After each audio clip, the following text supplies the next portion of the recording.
After 18 years of marriage, my wife lawyer served me papers at my own office. She gets everything, including full custody. He gloated, leaning over my mahogany desk with a shark-like grin. Your children do not even want your name anymore. They signed the petition this morning. I felt my heart stop, but my face remained like stone. I simply smiled, opened my top drawer, and handed him a sealed, yellowed envelope. Deliver this to your client, I said softly. Tell her to look at page 3 first. By that evening, my phone did not ring with my wife's voice. It exploded with a call from her mother screaming in absolute terror. How could you possibly know our 18-year-old secret? My name is Isaiah Freeman, though everyone in this city has known me as Zeke for 50 years. I am 75 years old, a retired structural engineer who built half the skylines in this state. I know about load-bearing walls, I know about stress fractures, and I know exactly how much pressure it takes to bring a building down. But nothing I ever built prepared me for the demolition my family planned for me. Before I tell you how I brought their house of cards down, please hit that like button and subscribe to the channel. Let me know in the comments if you have ever been underestimated by the people you fed and clothed. It helps to know I am not alone in this fight. It was a Tuesday afternoon, the kind of gray, rainy Tuesday that makes your joints ache when you get to my age. I was in my private office at the firm I founded, looking over the blueprints for a new community center in the South Ward. The office was my sanctuary. It smelled of old paper drafting ink and the expensive cigars I only smoked when a project was finished. The silence was heavy, peaceful, until the door flew open without a knock. A young white man walked in. He could not have been more than 30. He wore a suit that cost more than my first car, but it fit him poorly, like he was playing dress-up. This was Miller. I knew his reputation. He was the kind of lawyer who chased ambulances and ruined families for sport. He did not introduce himself. He did not offer a hand. He simply walked up to my desk and tossed a thick stack of legal documents onto the glass surface.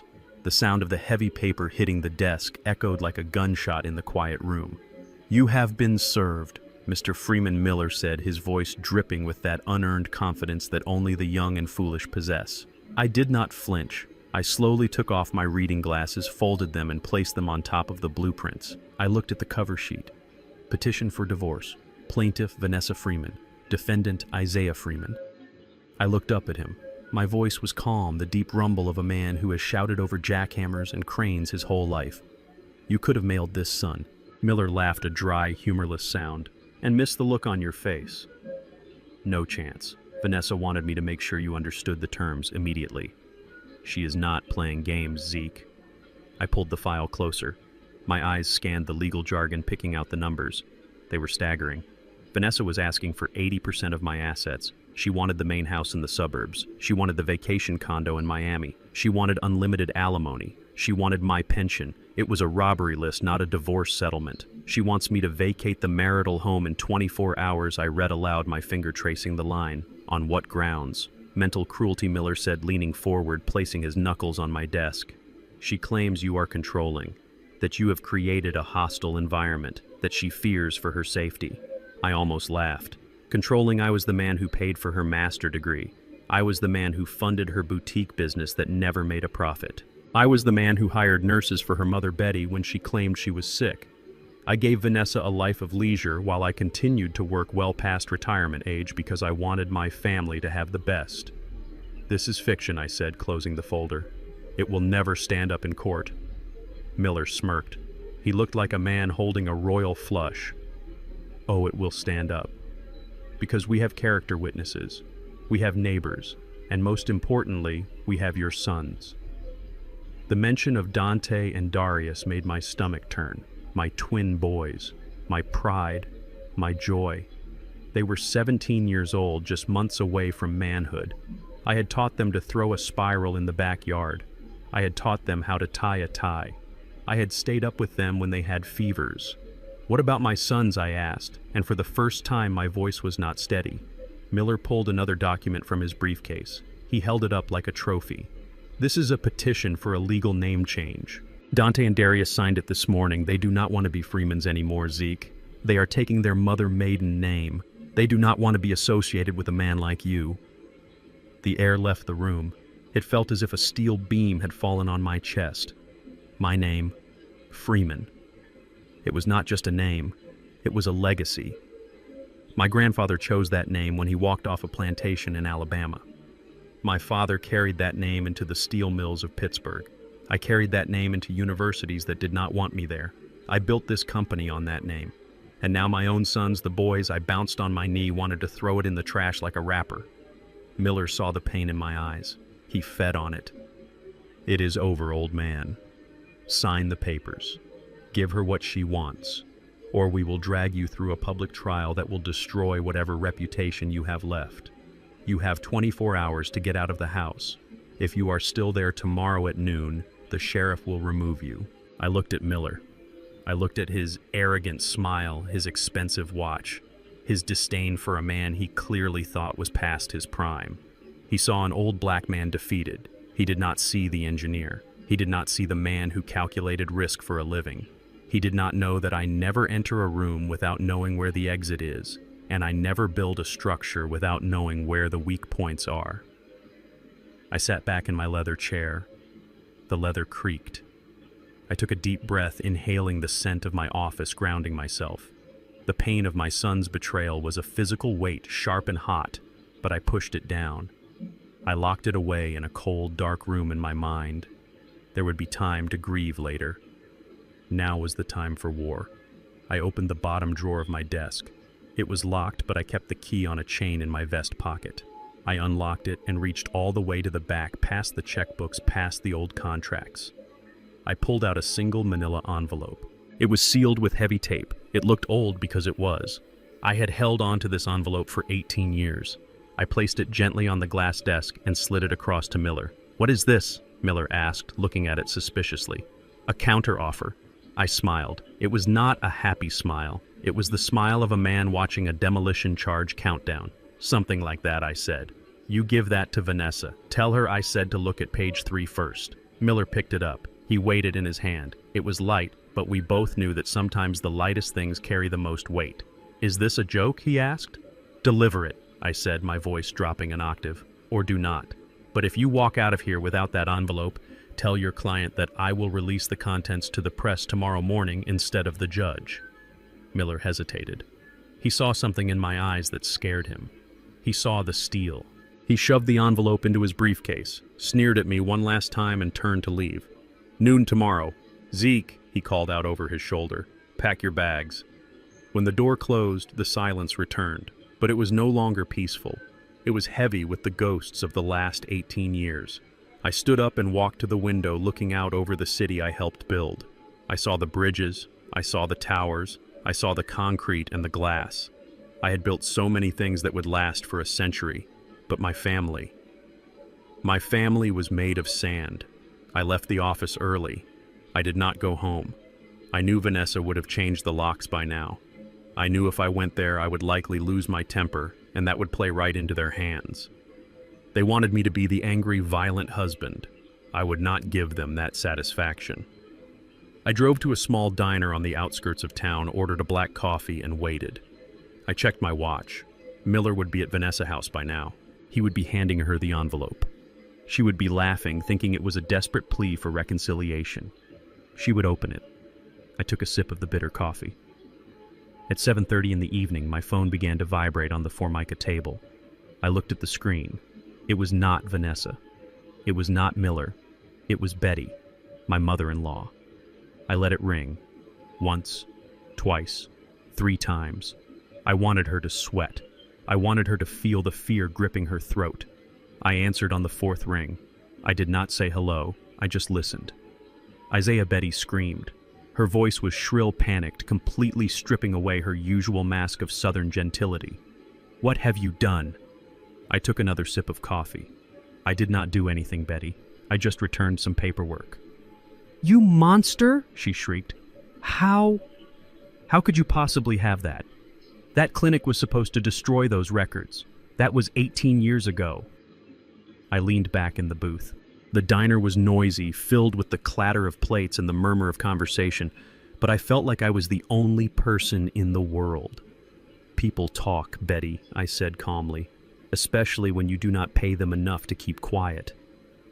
"You cannot use that," she yelled, and I could hear her hyperventilating. "You cannot. It will ruin everything. It will ruin Vanessa. It will ruin the boys. The boys, I said, feeling the cold anger rising again.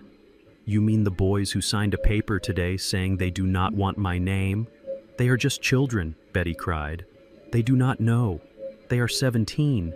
Betty, they are men, and they made a choice. Now listen to me very carefully. I paused. I let the silence stretch until I could hear her weeping on the other end. Tell your daughter to call off her dog. Tell her to fire Miller, and tell her I am coming home tonight. If the locks are changed, I will remove the door. I designed the frame, Betty. I know exactly where the hinges are. If I am not inside my own house by 9 o'clock, I send copies of what is in that envelope to every news station in the state. Isaiah, please, she begged. 9 o'clock. Betty, I hung up the phone and placed it face down on the table. My hand was trembling slightly, not from fear, but from the adrenaline of finally, after 18 years of blindness, seeing the world exactly as it was. I left a $20 bill on the table for a $2 coffee and walked out into the night air. I was going home, and for the first time in a long time, I knew exactly who was waiting for me. They thought they were dealing with a senile old man who would go quietly into the night. They forgot that before I was a husband, before I was a father, I was a man who survived the streets of Chicago in the 60s. I knew how to fight dirty, and tonight I was going to teach them a lesson about structural integrity. If the foundation is rotten, the whole house comes down. I drove my old black Cadillac through the driving rain, the wipers counting time like a metronome. 18 years. That was the number that kept cycling through my mind. 18 years of playing the fool. 18 years of sleeping next to a woman who viewed me not as a husband, but as a long-term investment that was taking too long to mature. I remembered the night we met. It was a charity gala in Atlanta. I was 57, a widower who had buried himself in blueprints and concrete to forget the silence of an empty house. Vanessa was 24. She wore a red dress that seemed to catch every light in the room. She walked up to me and asked about the structural integrity of the suspension bridge I had just completed. She did not talk about money. She did not talk about parties. She talked about tension and compression. She told me she had an old soul. She told me she preferred the wisdom of a mature man to the games of boys her age. I believed her. God help me, I wanted to believe her. I thought I had found a second spring in the winter of my life. I did not see the predator behind the perfume. I did not see that she was not looking at me. She was looking at the portfolio, the assets, the safety net I had woven from 50 years of hard labor. I was not a lover to her. I was a retirement plan. I pulled into the driveway of the house I built. It was a masterpiece of modern colonial architecture, brick and stone, solid enough to withstand a hurricane. But a house is only as strong as the people living in it, and this house was filled with termites. I walked up the stone path, the rain soaking my trench coat. I reached for the door handle and punched my code into the electronic keypad. Access denied. The red light blinked at me, mocking me. I tried again. Access denied. Vanessa had been busy. She had changed the codes. She probably changed the locks on the back doors too. She wanted me to stand out here in the rain to bang on the door like a desperate old man so the neighbors could call the police and she could add another line to her restraining order application. I did not knock. I did not shout. I simply reached into my pocket and pulled out a small magnetic tool. I designed this entryway. I knew that behind the decorative brass plate on the frame there was a manual override mechanism, a fail-safe I installed for emergencies. I slid the plate to the side, inserted the tool, and turned. The heavy oak door clicked. The lock disengaged with a heavy, satisfying thud. I pushed the door open and stepped into the warmth of the foyer. The smell of rosemary and roasted chicken hit me. It was the smell of a family dinner. It was the smell of a home that was functioning perfectly fine without me. I hung my wet coat on the rack. I wiped my shoes on the mat. I walked down the hallway to the dining room. They were all there. Vanessa sat at the foot of the table. Dante and Darius, my twin boys, sat on either side. They were laughing at something on a phone. The crystal chandelier I bought in Italy cast a warm glow over their faces. For a second, just a split second, I wanted to turn around. I wanted to leave them to their illusion. I wanted to spare myself the pain of what was about to happen. But then Vanessa looked up. Her smile vanished. Her fork clattered onto her plate. The color drained from her face, leaving her looking pale and ghostly under the makeup. "How did you get in?" she whispered. "I changed the codes." The twins looked up. Dante and Darius. They were big boys now, 6 feet tall, athletic with the arrogance of youth that has never known a day of hunger. They looked at me, and I searched their eyes for any trace of the toddlers I had carried on my shoulders. I looked for the boys I had taught to fish. I found nothing. Their eyes were cold, filled with a hate that had been carefully cultivated drop by drop over years of poison whispered in their ears by their mother. "I built this house, Vanessa," I said, my voice calm and level. "You cannot lock the architect out of his own creation." I walked to the head of the table. My chair was empty. A place setting was not laid for me. I went to the sideboard, took a plate and silverware. I walked back to the head of the table, pulled out my chair and sat down. "Get out," Darius spat. He gripped his steak knife tight. "You are not wanted here." I ignored him. I reached for the serving platter of roast chicken. My hand was steady, though my heart was breaking into 1,000 jagged pieces. I served myself a piece of chicken. I scooped some potatoes. I poured myself a glass of water from the pitcher. Vanessa began to tremble. It was a performance, of course. She started to hyperventilate, clutching her chest, looking at the boys with wide, terrified eyes. "He is going to hurt me," she whimpered. "Look at him. He is crazy," he broke in. "Boys, please, I am scared." It was a master class in manipulation. She knew exactly which buttons to push. She knew that young men want to be protectors. She was turning them into weapons. I cut a piece of chicken and put it in my mouth. I chewed slowly. I swallowed. "This is good," I said. "A bit dry, but good." "Why are you doing this?" Vanessa shrieked, her voice rising to a hysterical pitch. "You received the papers. You have 24 hours. Get out." I put my fork down. I looked at her. I looked at the woman I had clothed in silk and diamonds. "I am eating dinner in my house with my family," I said. "Is that a crime?" Dante stood up. He was the bigger of the two, a linebacker on the varsity team. He loomed over me, his shadow falling across my plate. He was vibrating with adrenaline and misguided rage. "Mom said, 'Get out,'" Dante growled. "Sit down, son," I said, not looking up. "You do not want to do this." "Do not call me son," he yelled. "My name is Dante Miller. I am not a Freeman. I never was." The words hit me harder than any fist. Miller, her maiden name. They had already erased me. "Make him leave!" "Dante," Vanessa cried out. "He is tormenting me." Dante moved.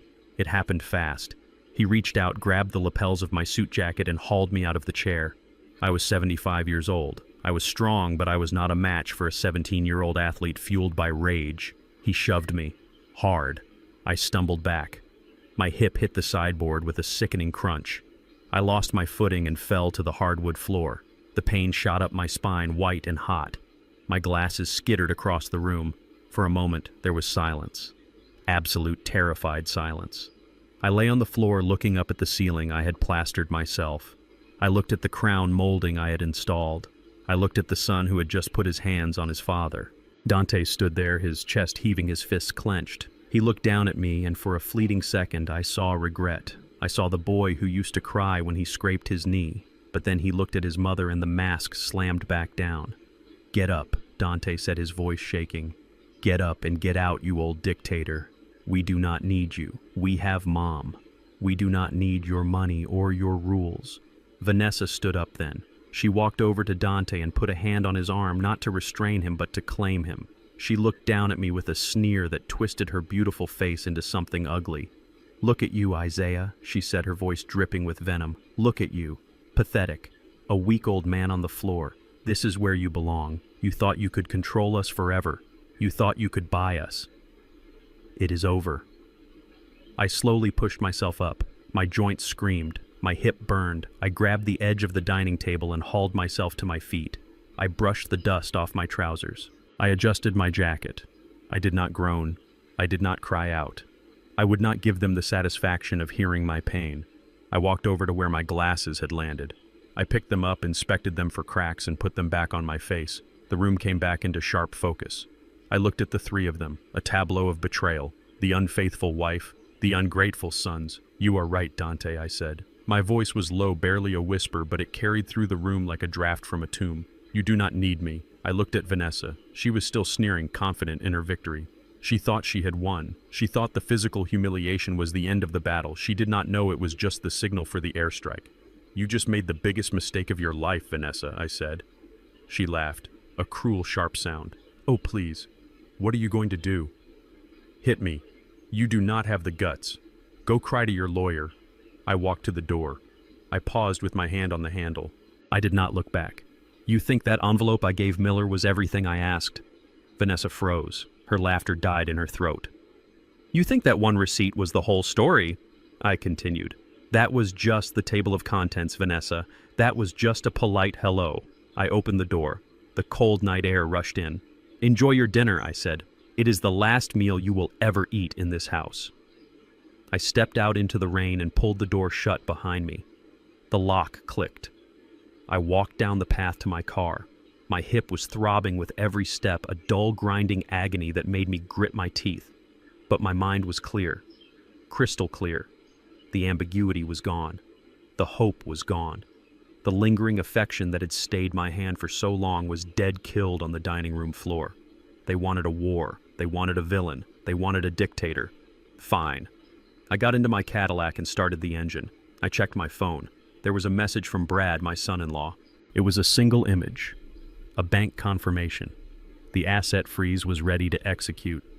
I put the car in gear and drove away from the house I built. I did not look in the rearview mirror. I was done looking back. The past was dead, and tomorrow I was going to bury it. The rain was coming down harder now, hammering against the roof of my Cadillac like 1,000 tiny fists, demanding entry. I drove through the blurred streets of the city I had helped build, my hip throbbing in rhythm with the windshield wipers. Every bump in the road sent a jolt of white-hot agony up my spine, a cruel reminder of the dining room floor and the son who had put me there. I was 75 years old, exiled from my own castle, fleeing into the night like a criminal. I pulled into the driveway of a modest, sturdy brick house in the north suburbs. The porch light was on a beacon of warmth in the cold, wet darkness. This was Keisha's house.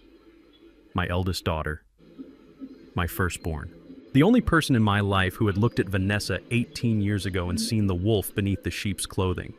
I struggled out of the car, my movements stiff and jerky. Before I could even reach the steps, the front door flew open. Brad, my son-in-law, stepped out under the overhang. He was a big man, a former FBI agent turned private investigator with the kind of pale, weathered face that gave away nothing but saw everything. He didn't say a word. He just walked down the steps into the rain, took my arm, and supported my weight. His grip was firm, respectful, the grip of a man who knew what it meant to hold the line when everything else was falling apart. We walked into the foyer, and the smell of cinnamon and old books wrapped around me. It was the smell of safety. Keisha was standing by the stairs, her arms crossed her face, a mask of worry and vindication. She was 50 years old with her mother's high cheekbones and my stubborn set of the jaw. She looked at my wet coat, my limp, the exhaustion etched into every line of my face. "Daddy," she whispered, the hardness melting from her eyes. I tried to stand tall, but the pain in my hip buckled my knee. Brad caught me before I could fall. "She threw us out, Keisha," I said, my voice raspy. "You were right. You were right about everything. 18 years ago you told me. You told me she was a gold digger. You told me she didn't love me, and I was too vain to listen. I was an old fool who wanted to believe a beautiful young woman found him fascinating. Keisha didn't say I told you so. She didn't have to. She just walked over and hugged me, burying her face in my damp shoulder. "I am just glad you are alive, Daddy," she said fiercely. "I have been terrified for 6 months, ever since you told Brad to start watching her." "Come on, Zeke," Brad said gently. "Let's get you dry. We have work to do." 30 minutes later, I was sitting in Brad's study, wrapped in a dry robe, a glass of bourbon in my hand. The study was lined with filing cabinets and monitors. It was the nerve center of Brad's operation. He sat behind his desk, not as a family member, but as a professional. He placed a thick black binder on the desk. The label read simply, VF. I took a sip of the bourbon. It burned, going down, cauterizing the wound in my chest. I nodded at the file. "Open it." Brad flipped the cover. "We have been tracking her for 6 months. Zeke, just like you asked." Brad began, his voice clinical. "We knew she was cheating. That was the easy part. We have photos of her with at least 3 different men in the last year, but that is not the headline, that is just the distraction." He pulled out a series of bank statements. They were not from my bank, they were from a bank in the Cayman Islands. "She has been siphoning funds," Brad said. It started small, 5,000 here, 10,000 there. Consultancies for her boutique, renovations that never happened. But in the last 2 years, she got bold. She has been liquidating assets you didn't even know were liquid. I leaned forward, squinting at the numbers. How I asked. I checked the books. I am the one who signs the checks. Brad pulled out another sheet. It was a power of attorney document. It had my signature on it. A perfect forgery. She forged your signature, Zeke. She created a shell company under the name Structural Dynamics LLC, almost identical to your firm's subsidiary. She has been billing your own company for phantom consulting services and funneling the money offshore. We are looking at nearly $3 million, Zeke. Gone. $3 million. That was the retirement fund. That was the legacy for the boys. The boys, I muttered. They think she is a saint. They think I am the villain who controls the purse strings. Brad looked at me, his blue eyes serious. The boys are victims too, Zeke. They have been gaslighted since they were in diapers, but we have something that might shake them up, or at least it will destroy her credibility in court. He reached into the back of the folder and pulled out a copy of the document I had given to Miller, the lawyer, just hours ago, the document that was inside the yellow envelope. It was a receipt from a private medical clinic in Georgia. It was dated 18 years and 7 months ago. "You gave this to Miller?" Brad asked. I nodded. "I found it in her jewelry box a month after we got married. I kept it. I don't know why. Maybe deep down even then I knew I would need insurance." Keisha leaned over the desk looking at the paper. "What is it?" "It is an invoice for a termination of pregnancy," Brad said quietly. "An abortion." Keisha looked up confused. "But the twins, they were born 8 months after you got married. The timing." "Exactly," I said, my voice cold. "Vanessa came to me 18 years ago and told me she was pregnant. She said it was a miracle. She said she was 2 months along. We got married in a rush because of it.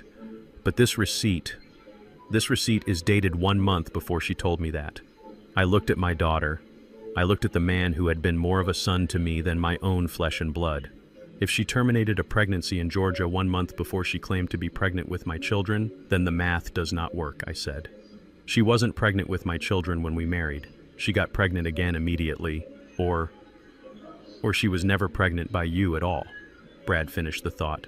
The silence in the room was heavy. It was the silence of a bridge collapsing, the sound of steel snapping under too much weight. "We need a DNA test," Keisha said, her voice trembling with rage. "We need to prove those boys aren't yours. If they aren't yours, Zeke, then the whole marriage was based on paternity fraud." "It gets worse," Brad said. He pulled up a photo on his computer monitor. It was a grainy image taken with a telephoto lens. It showed Vanessa meeting with a man in a park. The man was white, tall, with thinning hair and a face that looked like it had been punched a few too many times. "Who is that?" I asked. "His name is Ray Miller," Brad said. "No relation to her lawyer. He is a con artist. He did time in Georgia for check fraud around the time you met Vanessa." We found records of phone calls between them, hundreds of them, starting 6 months ago. Ray Miller. The name meant nothing to me, but the way Vanessa was leaning towards him in the photo, the familiarity, it made my skin crawl. Is he the father?" Keisha whispered. "I don't know," I said, "but I am going to find out. And if he is, then Dante and Darius." My God. My phone buzzed on the desk, vibrating violently against the wood. It startled all of us. I looked at the screen. It was a notification from my email. A priority alert from the court system. I picked up the phone. My hands were steady now, hardened by the revelations. I opened the email. It was a PDF attachment, an ex parte order of protection. I read the summary. The world tilted on its axis. "Vanessa Freeman has been granted an emergency restraining order against Isaiah Freeman," I read aloud. "She claims that tonight at approximately 7:30 p.m., I broke into the marital home, physically assaulted her son Dante, and threatened to kill her. She has submitted photos of bruises on her arm and a statement from Dante corroborating the assault." Fake Brad spat. "Dante assaulted you. We saw the bruise on your hip." "It does not matter," I said, staring at the screen. The judge signed it. "It is effective immediately. I cannot go within 500 feet of the house. I cannot contact her. I cannot contact the boys." And then the realization hit me. A cold, paralyzing fear that had nothing to do with money or reputation. "My pills," I whispered. Keisha looked at me sharp. "What pills, Daddy?" "My heart medication," I said. "The nitroglycerin. The beta blockers. I left them on the nightstand. I have not taken my evening dose." Brad stood up immediately. "I will go get them. I will call the police escort." You can't, I said. The order covers third parties acting on my behalf. If you go there, they will say, I sent you to harass them. They will have me arrested for violating the order. But you need them, Keisha cried. You have a heart condition. That is the point, I said, looking at the black binder at the evidence of 18 years of lies. Don't you see? She knows I need them. She knows I cannot come back. She is not just trying to steal my money, Keisha. I looked my daughter in the eye and saw the dawn of horror in her face. She is trying to kill me. She wants the stress to stop my heart so she doesn't have to split the assets in a divorce. She wants to be a widow, not an ex-wife. I stood up, ignoring the pain in my hip. The room seemed to shrink. The air felt thin. Call the pharmacy, I told Brad. See if you can get an emergency refill. But do not go to that house. That house is a death trap. As Brad reached for the phone, I walked to the window and looked out at the rain. I thought about Dante and Darius. I thought about the man in the park, Ray Miller. I thought about the $3 million in the Cayman Islands. They wanted me dead. My wife. My children. They wanted the old engineer to crumble so they could sell the scrap metal. I touched the cold glass of the window. I am not crumbling, I whispered to the reflection of the old black man in the glass. I am reinforcing. And when I am done, there won't be a stone left standing on their side of the fence. The flashing blue lights of the police cruiser cut through the darkness of Keisha's living room, painting the walls in spasms of neon violence. It was 11 o'clock at night. I sat in the armchair, my hip throbbing a dull, constant rhythm, watching the rain streak the window pane. I did not need to look outside to know who was there. I knew the procedure. I knew the law. When a judge signs a piece of paper declaring a man dangerous, the state sends its enforcers to strip him of his claws. Brad opened the door. 2 officers stood on the porch, water dripping from the brims of their hats. One was young white with a jaw square enough to break bricks. The other was older black with tired eyes that met mine across the room. He knew. I could see it in his stance. He knew he was about to humiliate an elder, a man who had built half the bridges this city drove over. But he had his orders, Mr. Freeman, the older officer said, stepping into the foyer. I am Sergeant Vance. We are here to serve a temporary restraining order. I stood up. It took effort. My joints were stiff, locking up from the stress and the fall earlier that night. I walked to the door, my posture straight, my chin held high. I would not give them the satisfaction of seeing me broken. I understand, Sergeant, I said. My voice was calm, a deep rumble that seemed to surprise the younger officer. You are required to surrender any firearms in your possession, Vance said, his hand resting instinctively near his belt. The order mandates the immediate removal of all weapons. I felt a cold stone settle in my stomach. I had owned a Colt 1911 for 40 years. It was a collector's piece kept in a lockbox, cleaned every Sunday, never fired in anger. It was not just a gun. It was a symbol. It was the guarantee that I could protect my home. Now, because of a lie told by a woman who had never worked a day in her life, I was being disarmed like a common criminal. It is in the trunk of my car, I said, in a locked case. Brad moved to intervene. Officers, Mr. Freeman is a licensed holder. He has never— It is okay, Brad, I interrupted. Do not fight the current. Let it flow. I walked out into the rain with them. I opened the trunk of the Cadillac. The black case sat there glistening under the streetlights. I unlocked it. The steel of the gun was cold and heavy. I handed it to Vance. He took it with both hands, checking the chamber, treating it with a respect that felt like a mockery. Receipt, please, I said. He scribbled on a notepad and handed me the slip of paper. It felt light, flimsy. I had traded my protection for a scrap of carbon paper. Stay away from the residence, Mr. Freeman, Vance said, his voice softening slightly. 500 feet. No contact. If you violate this, we will arrest you. Do you understand? I understand, I said. They got back in their cruiser and drove away, the lights fading into the wet night. I stood there for a moment, the rain soaking my shirt, feeling a nakedness I had not felt since I was a boy. I was 75 years old. I was homeless. I was weaponless. I was a man stripped down to his bones. I went back inside. Keisha was sitting at the kitchen table, staring at her tablet with a look of absolute horror. Brad was standing behind her, his face grim. What is it? I asked, wiping the water from my face. You should not see this, Daddy, Keisha said, trying to turn the screen away. Show me, I commanded. She hesitated, then turned the tablet toward me. It was a live stream. Facebook. Vanessa. She was sitting on the beige sofa in our living room. My living room. The lighting was perfect, soft, and sympathetic. She was wearing a t-shirt I had never seen, old and frayed, making her look vulnerable. Her hair was messy, and there were tears. Great, glistening tears rolling down her cheeks. He just snapped. She sobbed into the camera. The comments were scrolling up the side of the screen so fast they were a blur. "Stay strong, Queen. What a monster. Men are trash. Call the cops." I listened to her lie. I watched her performance. "He has been controlling me for years," she whispered, her voice trembling. "But tonight he broke down the door. He hit our son. He threatened to kill us all. I am so scared. I do not know what he will do next. He is unstable. He is losing his mind. Please, if anyone sees him, call the police." I watched the number of viewers tick up. 500, 1,000, 2,000. The court of public opinion was in session, and the verdict was guilty. My reputation, built brick by brick over 50 years, was being dismantled in minutes by a woman with a smartphone and a talent for fiction. Keisha slammed the tablet face down on the table. "I am going to kill her," she hissed. "I am going to go over there and drag her out by her hair." "No," I said. Brad looked at me. "Zeke, we have to counter this. We need to release a statement. We need to show the medical report of your hip. We need to show the broken lock." "No statement," I said. I walked over to the kitchen island. I poured myself a glass of water. My hand was steady. The anger had burned itself out, leaving behind something colder, harder, something like tempered steel. "Statements are for people who care what the neighbors think," I said. "I do not care about the neighbors. I care about the truth." I looked at Brad. "Open your laptop." He looked confused, but did as I asked. He booted up his rugged field computer. "Connect to the server at my firm," I said. "Use the admin override. Passcode, Jericho." Brad typed it in. "What are we looking for, Zeke?" "Activate camera 4, I said. Brad stopped typing. He looked up at me. "There is no camera 4 on the house schematics. I swept that house for bugs myself 6 months ago."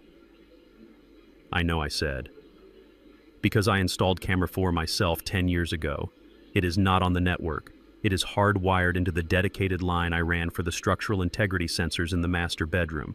It is behind the HVAC vent directly facing the bed." "You have a camera in the bedroom?" Keisha asked, her eyes wide. "I built that house." I said simply, "I monitor the stress loads on the support beams. And sometimes I monitor the stress loads on the marriage."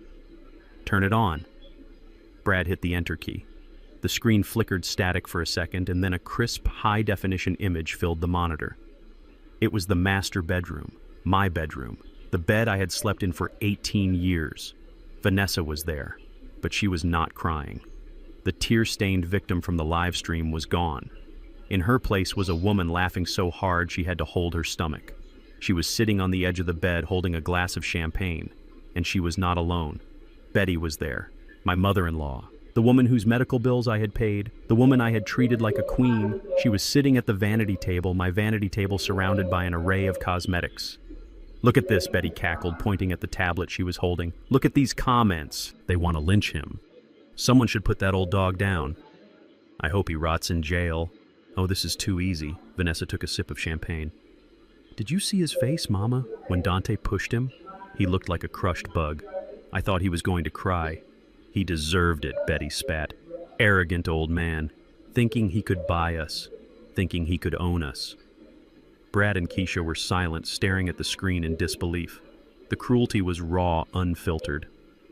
"Come here, baby," Betty said, waving a makeup brush. "You rubbed off the bruise when you were wiping your fake tears.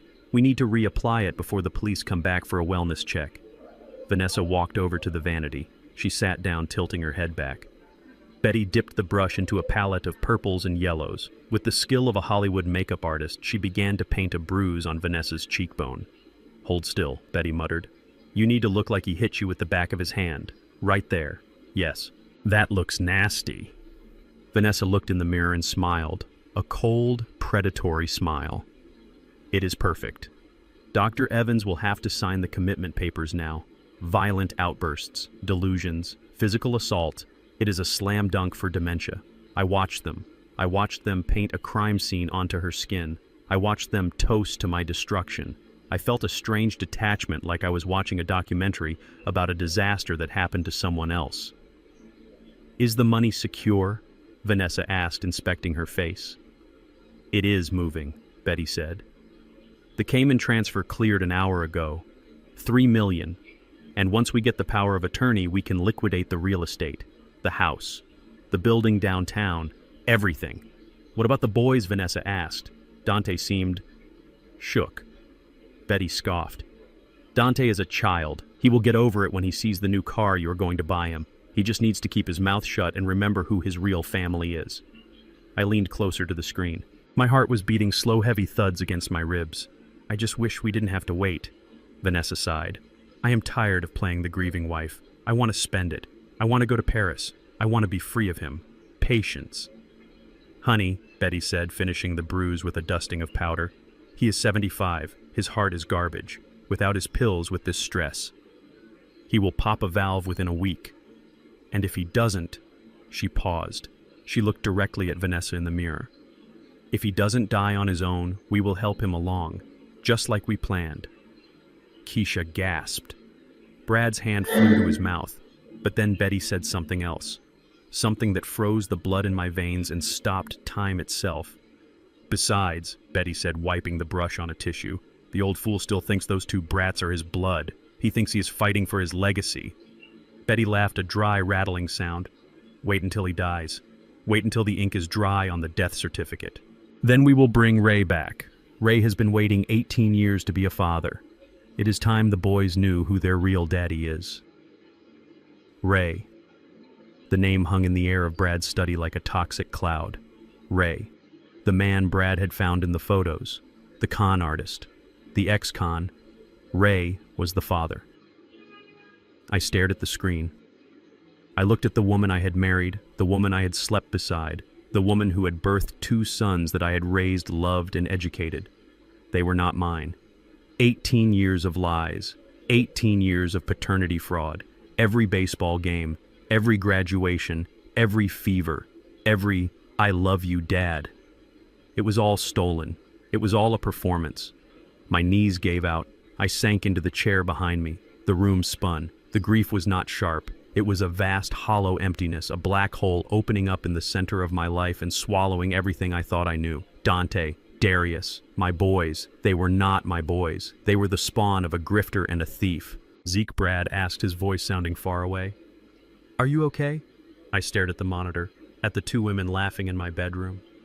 "Who is Ray?" Keisha whispered, tears streaming down her face. I closed my eyes. I saw the faces of the twins. I saw their eyes, which I had always told myself looked like my mother's. I saw their height, which I attributed to my grandfather.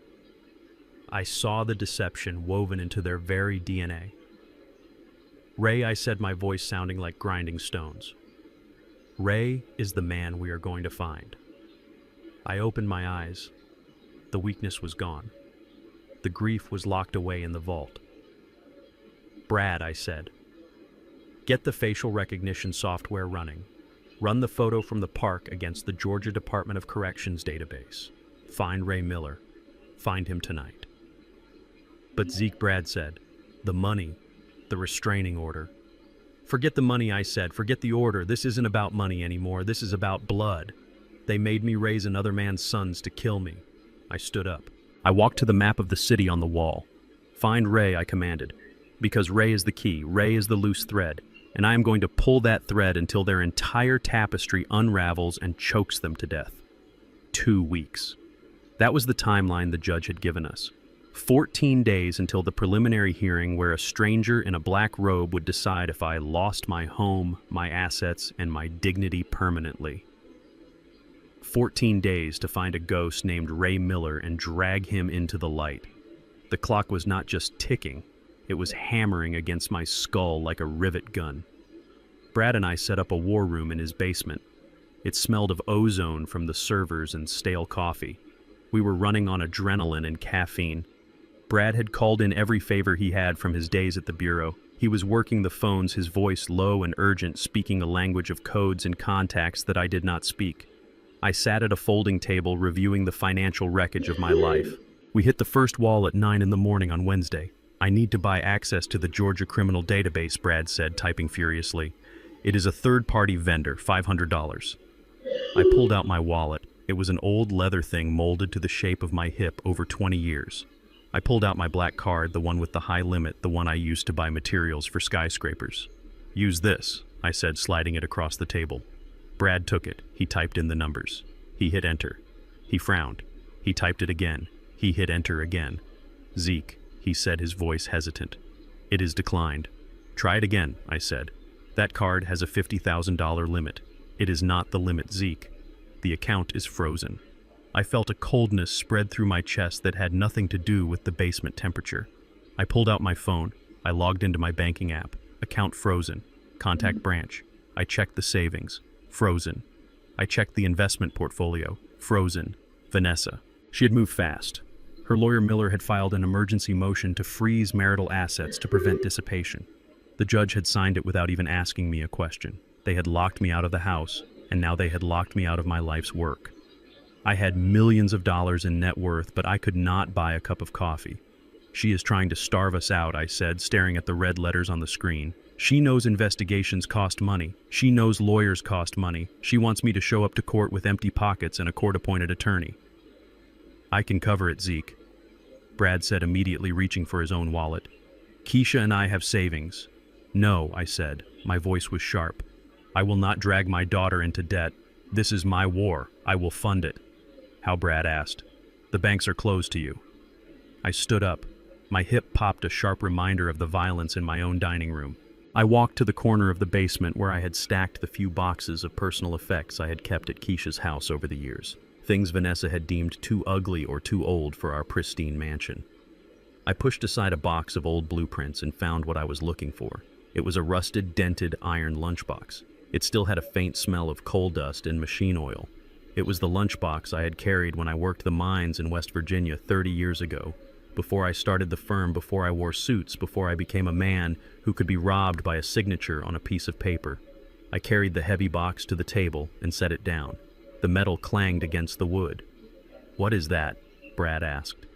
I opened the latch. It groaned with rust. Inside, wrapped in oily rags, were heavy yellow bars. Gold, I said. Brad's eyes went wide. 30 years ago, when I was working the mines, I did not trust banks. I explained. I did not trust the government. And I definitely did not trust the economy. Every payday I bought a little bit, an ounce here, an ounce there. When I started making real money with the firm, I kept the habit. I bought bullion, I buried it, I forgot about it. I unwrapped one of the bars. It caught the light of the computer monitors, glowing with a dull, heavy promise. Cash leaves a trail, I said. Cash can be frozen by a judge who has never worked a day of hard labor in his life. Gold has no name. Gold has no account number. Gold is the only language the world truly understands. There must be $50,000 here, Brad whispered. More, I said. Enough to find Ray Miller. Enough to burn their whole world down. Take it to the pawn shop on 4th Street. Ask for Sal. Tell him Zeke sent you. He will give you 70% of spot value in cash, no questions asked. Brad looked at me with a new level of respect. He took 2 of the bars and nodded. I will be back in an hour. When Brad returned, he had a thick envelope of cash. We paid the vendor, we paid the informants, and then the information started to flow. Ray Miller. The name came up on the screen, accompanied by a mugshot that was 10 years old. He was white, 45 years old. In the photo, he had a smirk that looked like he knew a joke nobody else did. His eyes were hard, the eyes of a man who looked at people and saw targets. Here is the history, Brad said, scrolling through the rap sheet. Check fraud in Savannah, identity theft in Macon, grand larceny in Atlanta. He did a 5-year stretch in state prison. Look at the dates, I said, pointing at the screen. He was released 18 years ago, Brad said. 3 months before you met Vanessa. The timeline fit like a steel beam into a rivet. Vanessa gets an abortion in Georgia. Ray gets out of prison in Georgia. Vanessa moves to this city. She meets me. She gets pregnant again. He was her pimp, I said, the realization tasting like bile in my throat. Or her partner. They ran a long con. She was the bait. I was the mark. And the twins were the anchor that kept me here. But where is he now? Brad asked. He fell off the grid 3 years ago. No credit cards, No address. He is here, I said. I felt it in my bones. He is close. Vanessa is not smart enough to do this alone. She needs a handler. Check the phone records again, I commanded. Look for burner phones. Look for recurring numbers in the vicinity of the house. Brad worked through the night. I sat in the armchair watching the data stream, feeling the weight of the gold bars remaining in the lunchbox. I was tired. My body was old, but my mind was sharpening, honing itself on the whetstone of betrayal. At 4 a.m, Brad hit the table with his fist. Got him, he said. I leaned over his shoulder. He is not using a phone registered to him, Brad said. He is using a phone registered to a shell company. Vandalay Industries. I snorted. A Seinfeld reference. They were mocking me. Trace the address, I said. Brad typed. The map zoomed in. It settled on a building downtown. The Spire. I knew the Spire. I had consulted on the foundation work. It was one of the most expensive, exclusive residential towers in the city. Penthouses there went for $10,000 a month. He is living in the Spire, I asked, incredulous. A career grifter with no job is living in a luxury high-rise. Brad pulled up the lease agreement. It was digital hacked from the management company's server. Look at the guarantor, Brad said. I looked. The name was there in black and white pixels. Vanessa Freeman. She was paying for his apartment. She was keeping him in luxury, and she was doing it with checks drawn from the account of Structural Dynamics LLC. My money. I sat back the breath leaving my lungs. It was not just an affair, it was a parasitic infection. She was taking the money I earned from building hospitals and schools, and she was using it to house the man who had sired the children I was raising. They were laughing at me. For 18 years they had been laughing. Is he there now? I asked. Brad checked the location data on the burner phone.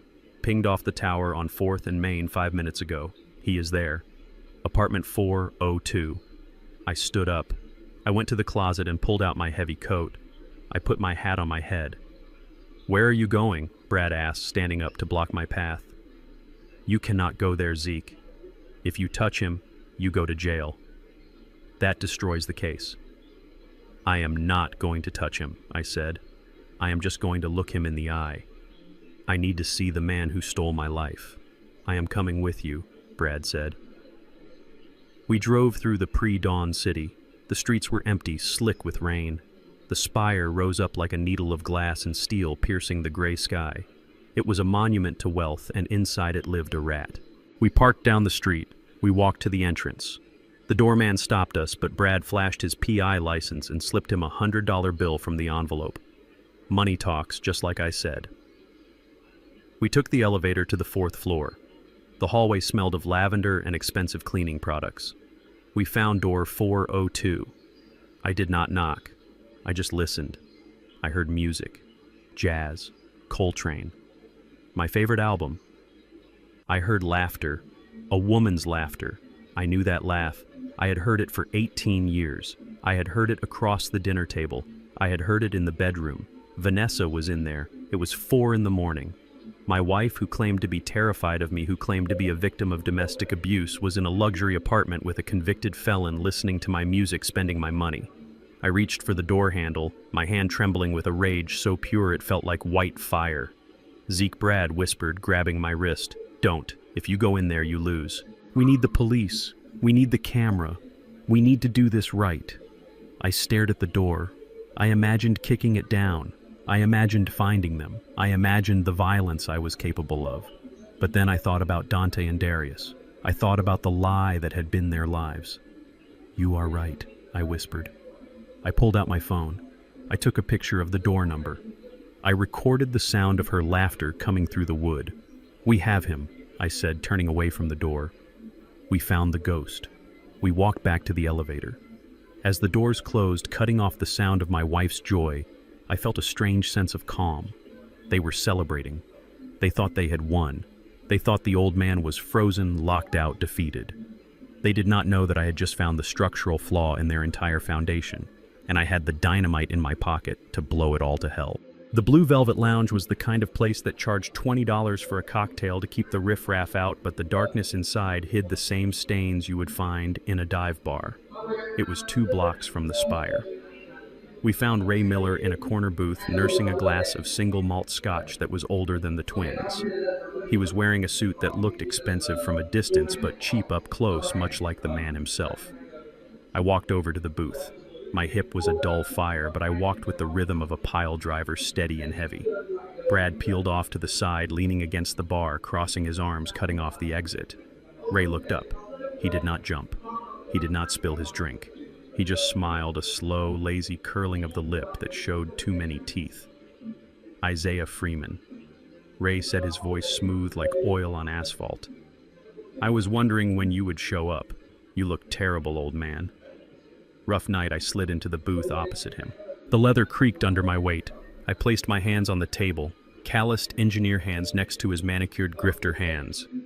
Ray Miller, I said. You are living well for a man with no job and a rap sheet longer than my arm. Ray swirled his scotch. I have a benefactor, a very generous woman who appreciates my particular set of skills. I looked at him. I looked for the monster I had built in my mind.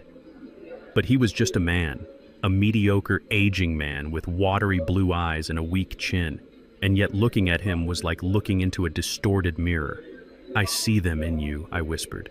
It was involuntary. The words escaped before I could stop them. Ray laughed. It was a soft, wet sound. Of course you do. Dante and Darius. They are fine boys. Big, strong. They get their height from me. And that temper, that is all Miller blood. The confirmation hit me like a physical blow. I had suspected it. I had calculated the odds. But hearing him say it, hearing him claim ownership of the two human beings I had devoted the last 18 years of my life to was an agony I cannot describe. How I asked. My voice was hollow. Vanessa is light, Ray interrupted, leaning forward. Her mother Betty is light. You know how genetics work, Zeke. You are an engineer. You understand blueprints. Vanessa and I, we fit. We matched. When she got pregnant, we knew there was a risk. The babies could have come out looking like me, or they could have come out looking like her. But you were so desperate for a legacy. You were so desperate to put your stamp on the world. You never even questioned why those boys had hazel eyes. You just told yourself it was some recessive gene from your great-grandmother. He took a sip of his drink, enjoying my pain. You saw what you wanted to see, Zeke, and we let you. I closed my eyes. I saw Dante at 6 years old crying because he struck out at T-ball. I saw myself holding him, wiping his tears, telling him that a Freeman never quits. I saw Darius at 10 showing me his science fair project, his face glowing with pride when I told him he had the mind of an engineer. I had taught them to shave. I had taught them to drive. I had paid for their braces, their tutors, their football camps. I had sat by their bedsides when they had the flu, cooling their foreheads with damp cloths, praying to a God I wasn't sure I believed in to spare them. I had poured my soul into vessels that belonged to another man. I was the cuckoo bird tricked into raising the predator's young in my own nest. Thank you, by the way, Ray said, breaking my reverie, for raising them. I was in no position to be a father back then. I had legal entanglements. You gave them a great start. Private schools, nice clothes. And now that the heavy lifting is done, I get to step in and enjoy the finished product. You are a parasite, I said. Ray shrugged. I am a survivor. And you are a wallet that is about to be emptied. Vanessa tells me you are stubborn. She says you won't sign the papers. She says we might have to wait until your heart gives out. He looked at his watch. Tick-tock, Zeke. Tick-tock. I looked at this man, this smug, hollow man who thought he had won the lottery. He thought he was the mastermind. He thought Vanessa loved him. He thought he was the end game. He did not know Vanessa, not the way I did. He knew the mistress. I knew the wife. I knew the woman who looked at bank balances the way other women looked at romance novels. I reached into my pocket. I did not pull out a weapon. I pulled out a stack of photographs Brad had printed an hour ago. I tossed them onto the table right on top of his napkin. Ray looked down. His smirk faltered. The photos were high resolution. They showed Ray outside a motel in Bankhead. He was with a woman. She was young, maybe 22. She was blonde. She was hanging off his arm, laughing. So what Ray said, trying to recover his composure. I have a life. Vanessa knows I am not a monk, does she? I asked. Does she know you are spending her allowance on this girl? Does she know you bought this girl a Honda Civic last week? We have the title transfer Ray, signed by you. Paid for by Structural Dynamics, LLC. Ray stiffened. Vanessa doesn't care what I do as long as I play my part. I leaned in. My face was inches from his. I let him see the cold, dead anger in my eyes. You think Vanessa is loyal to you? I asked. You think a woman who spent 18 years lying to the man who gave her the world is going to be true to a man who gave her nothing but a lie? Ray swallowed. His Adam's apple bobbed. Vanessa is not leaving you because she loves you, Ray, I hissed. She is leaving me because she wants the money. She wants the $3 million in the Caymans. She wants the house. She wants the freedom. And do you know what the only loose end is? I pointed a finger at his chest. You. You are the liability. You are the ex-con father who can blow up her narrative. You think she's going to share that money with you. You think she's going to let you play happy family with the twins. I reached into my pocket again and pulled out another piece of paper. It was a flight itinerary. Brad had found it 20 minutes ago. This is a flight confirmation, I said. One way. To Paris. For 2 people. Ray snatched the paper. He scanned it. Vanessa Freeman, he read. And Dante Freeman. Darius Freeman. There is no ticket for Ray Miller, I said softly. Ray stared at the paper.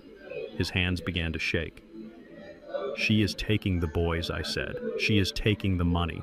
And she is leaving the country next week. She is cutting you out, Ray. Just like she cut me out.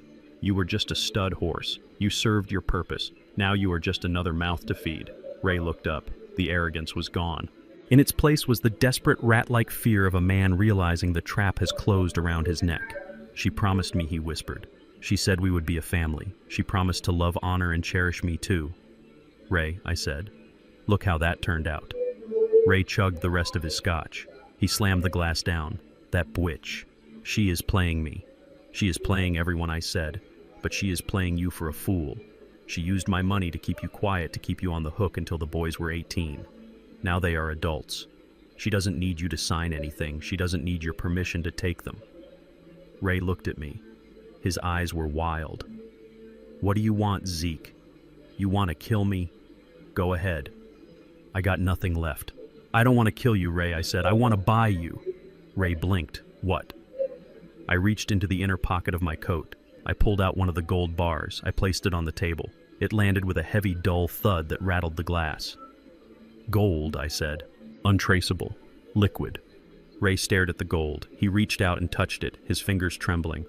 I have more, I said. I have enough to set you up in a country where Vanessa can't find you. Enough to start over.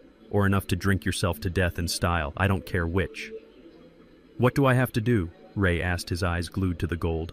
I want the truth, I said. I want it on video. I want you to sit in front of a camera and tell the world exactly what you and Vanessa did. I want you to tell them about the paternity fraud. I want you to tell them about the fake abuse allegations. I want you to tell them about the plan to drive me to a heart attack. Ray hesitated. If I do that, I go back to jail. Conspiracy. Fraud. Not if you turn state's evidence, I said. My lawyer can cut a deal. Immunity for testimony. You give us Vanessa, you give us her mother, and you walk. You walk with the gold. Ray looked at the gold. He looked at the flight itinerary to Paris that did not bear his name. He looked at the photo of the young blonde he was trying to impress. He was a grifter. He had no code. He had no loyalty. He only understood leverage and profit. Vanessa had made the mistake of thinking she owned him. I knew you could only rent a man like Ray. Make it 2 bars, Ray said, his voice raspy. 2 bars and a plane ticket to Thailand. I signaled to Brad. Brad walked over carrying the iron lunchbox. He set it on the table and opened it. The golden glow illuminated Ray's greedy, desperate face. Done, I said. Ray reached for the box, but I slammed the lid shut on his fingers. He yelped. First, I said, leaning in close. We go to your apartment, the one my wife pays for. We set up the camera. You talk. You spill every drop of poison you have stored up for 18 years. And then, and only then, do you get the gold. Ray rubbed his hand. He looked at me with a mixture of fear and respect. You are a cold son of a bitch, Zeke, he said. I stood up. My hip screamed, but I didn't feel it. I felt light. I felt the structural integrity of my life returning steel beam by steel beam. I learned from the best, I said. I gestured to the door. After you, Ray. We have a movie to make. The rain had finally stopped, leaving the morning air crisp and cold, the kind of cold that settles deep in your bones and reminds you of every injury you have ever sustained. It was November 12th, a Tuesday. But on my calendar, it had been circled in red ink for 18 years. It was the twins' 18th birthday. In the state of Georgia, 18 is the magic number. It is the threshold of adulthood. It is the day a child becomes a man in the eyes of the law. It is the day they can vote, they can enlist, and they can sign legal documents without parental consent. I sat in my rental car, a nondescript gray sedan that smelled of stale cigarettes, parked across the street from the gates of St. Jude's Preparatory Academy. I had paid the tuition here for 12 years, $40,000 a year times 2 for 12 years. I had built the gymnasium, I had endowed the science wing. My name was on a brass plaque in the hallway. But today, I was trespassing. Today I was a ghost haunting the grounds of his own investment. I reached into the passenger seat and touched the 2 small velvet boxes I had placed there. Inside were 2 vintage Rolex watches, my grandfather's and my own. I had planned to give them to Dante and Darius today. I had planned a dinner. I had planned a speech about responsibility and time and legacy. Now those watches felt heavy like lead weights dragging me down into a sea of regret. I saw the bell ring. A flood of young men in navy blazers and khaki pants streamed out of the brick buildings. They were laughing, shoving each other, full of the boundless energy of youth. I scanned the crowd, my eyes aching. And then I saw him. Dante. He was walking with a group of friends, his head thrown back in laughter. He looked so much like... Well, I used to think he looked like me when I was young. But now with the veil lifted, I saw Ray Miller. I saw the set of the shoulders. I saw the way he walked, a little too swaggering, a little too loose. I opened the car door. My hip protested, a sharp reminder of the night Dante had shoved me to the floor, but I ignored it. I had to try. One last time. I had to look him in the eye, man to man, and offer him a lifeline before I cut the rope. Dante, I called out. He stopped. The laughter died on his lips. He turned slowly, his friends quieting down around him.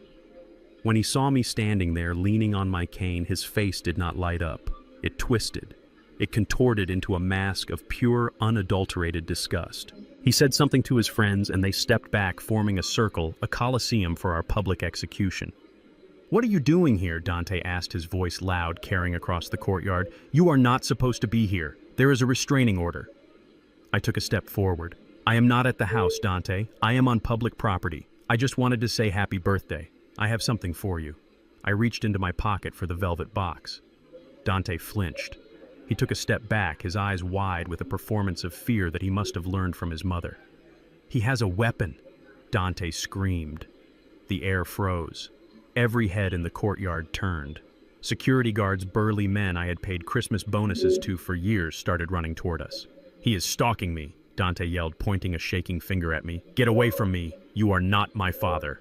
The words were like shrapnel. They tore through the last layer of my defense. "He is harassing me," Dante shouted to the approaching guards. "Get him away, Mr. Freeman," one of the guards said, slowing down as he recognized me. "Sir, you need to leave. We do not want any trouble." I looked at the guard. I looked at Dante. My son. The boy I had taught to ride a bike in this very parking lot. He was looking at me with hatred, not anger. Hatred. "Dante," I said, my voice low and steady, "I am offering you a choice, right now. You can walk away from her lies. You can be your own man. I do not want your choice." "Old man," Dante spat, "I want you dead." A sleek black Mercedes pulled up to the curb, screeching to a halt. The passenger door flew open. Vanessa stepped out. She was wearing sunglasses and a fur coat, looking like a movie star in a tragedy of her own making. She did not look scared. She looked triumphant. She walked past the security guards, her heels clicking on the pavement. She walked right up to Dante and put a protective arm around him, glaring at me like a lioness defending her cub. "You are violating the order, Isaiah," she hissed. "I have the police on speed dial." I looked at her. I looked at the son she had corrupted. "I just wanted to give them their birthday gifts," I said, holding up the boxes. "We do not want your gifts," Vanessa said. "We do not want your money. Well, we want your money, but we do not want you." She reached into her designer bag and pulled out a document. It was legal size, crisp and white. She thrust it toward me. "Happy birthday, Zeke," she said, a cruel smile playing on her lips. "The boys signed this morning. First thing." I took the paper. My hands were shaking just a little. I looked at the header. Petition for termination of parental rights and voluntary disavowal of paternity. I scanned the text. It was a legal declaration stating that Dante and Darius Freeman wished to sever all legal and familial ties with Isaiah Freeman. It stated that they wished to change their surname to Miller. It stated that they acknowledged Ray Miller as their biological and psychological father. Signed Dante Miller. Signed Darius Miller. The signatures were bold, confident. They had not hesitated. "They know," Vanessa whispered, leaning in close so only I could hear. "They know everything. I told them last night. I told them about Ray." I looked up at her, stunned. "You told them?" "Of course I did," she said, laughing softly. "And do you know what? They were relieved. They were happy." She looked at Dante, who was smirking at me. "They always thought you were too old," Vanessa said. "Too boring, too strict. Always talking about hard work and integrity. Ray is cool. Ray has stories. Ray is a rebel. They want to be like Ray. They chose him, Zeke. They chose the cool dad over the meal ticket." She stepped back, linking her arm with Dante. "They chose their real blood," she said, "and it is not you." I looked at Dante. "Is this true?" I asked. "You chose Ray Miller. A man who has never bought you a sandwich. A man who has been in prison." Dante crossed his arms. "Ray is real," he said. "You are just a bank account. And now that we are 18, we do not need to pretend anymore. We are taking the money, and we are taking our real name. Miller." Something inside me snapped. It was not a violent snap. It was a quiet final severance. It was the sound of a cable being cut, releasing a heavy load into the deep ocean. The grief vanished. The nostalgia evaporated. The love I had held for 18 years, the love that had fueled my work, my sacrifice, my patience. It simply went out like a candle in a hurricane. I looked at the young man standing in front of me. I studied his face. I looked for my son. I did not find him. I found a stranger. I found a stranger who shared the DNA of a con artist and the morality of a thief. He was not my son. He never had been. He was just a tenant I had been evicting for too long. I nodded slowly. I folded the document and placed it in my breast pocket right next to my heart. "Okay," I said. Vanessa frowned. She had expected screaming. She had expected tears. She did not know what to do with acceptance. "Okay," she repeated. "You are right," I said. My voice was different. It was the voice I used when I fired a contractor for cutting corners. It was the voice of business. It was the voice of consequences. "If you are not my sons," I said, looking from Dante to Vanessa, "then I do not owe you a father's mercy." I turned to the security guard. "I am leaving. I have no business with these people." I turned my back on them. I walked to my rental car. "He is crazy," Dante yelled after me, trying to regain the upper hand. "He is senile." I did not look back. I got into the car. I placed the velvet boxes on the passenger seat. I would sell them tomorrow, or melt them down. It didn't matter. I started the engine and drove away from the school. I did not feel sad. I felt light. I felt unburdened. For 18 years I had been carrying the weight of a family on my back. Now I was free. I picked up my phone and dialed Brad. He answered on the first ring. "Zeke, did you see him?" "I saw him," I said. "And he is dead." "Brad, Dante Freeman is dead. I just met Dante Miller." There was a silence on the line. Brad understood. "What do we do?" Brad asked. "Execute Plan B," I said. My voice was cold, flat, efficient. "Plan B," Brad asked. "Are you sure? That is the nuclear option, Zeke. That destroys everything. The reputation, the school, the social standing. There is no coming back from Plan B." I looked at the road ahead. I saw the city skyline. I saw the structures I had built. They were strong. They were honest. They stood tall because they were built on truth. My family was built on a lie, and lies do not deserve to stand. "Do it," I commanded. "Destroy it all. Release the Ray tapes. Send the files to the district attorney. Send the files to the school board. Cut the tuition checks. Cancel the insurance. Evict the tenants. Zeke. Scorch the earth." "Brad," I said, If they want to be Millers, let them live like Millers. Let them see what life is like when the bank account is closed and the only thing they have to eat is their coolness. I hung up the phone. I drove toward the highway. The sun was shining now, bright and harsh. It illuminated everything. There were no more shadows, no more secrets. I was Isaiah Freeman. I was 75 years old, and I was about to show my ex-wife and her children exactly what happens when you bite the hand that feeds you. You starve. The courtroom smelled of floor wax and stale air, a scent I associated with bankruptcy hearings and contract disputes. Today, however, the contract in dispute was my life. I shuffled into the preliminary hearing like a man made of dust and brittle bones. I leaned heavily on my cane, letting my hand tremble just enough to be noticeable but not enough to look theatrical. I wore a suit that was 10 years old and slightly too big for me now that the stress had carved 10 pounds off my frame. I wanted them to see a relic. I wanted them to see a man whose mind was eroding like a sandstone cliff in a gale. Vanessa sat at the plaintiff's table. She looked radiant. She wore a cream-colored suit that screamed modesty but whispered money. Her hair was pulled back in a severe bun, and she wore no jewelry except for a small cross necklace I had never seen before. She was playing the role of the long-suffering wife, the saint who had cared for the tyrant until she could take no more. Her lawyer Miller sat next to her, tapping his pen on a legal pad, radiating the impatience of a man who has a tea time at 3 o'clock. My lawyer Sloan sat next to me. Sloan was a shark in a three-piece suit. He was silent, still, and lethal. We had rehearsed this. He knew the script. "All rise," the bailiff droned. Judge Harrison entered.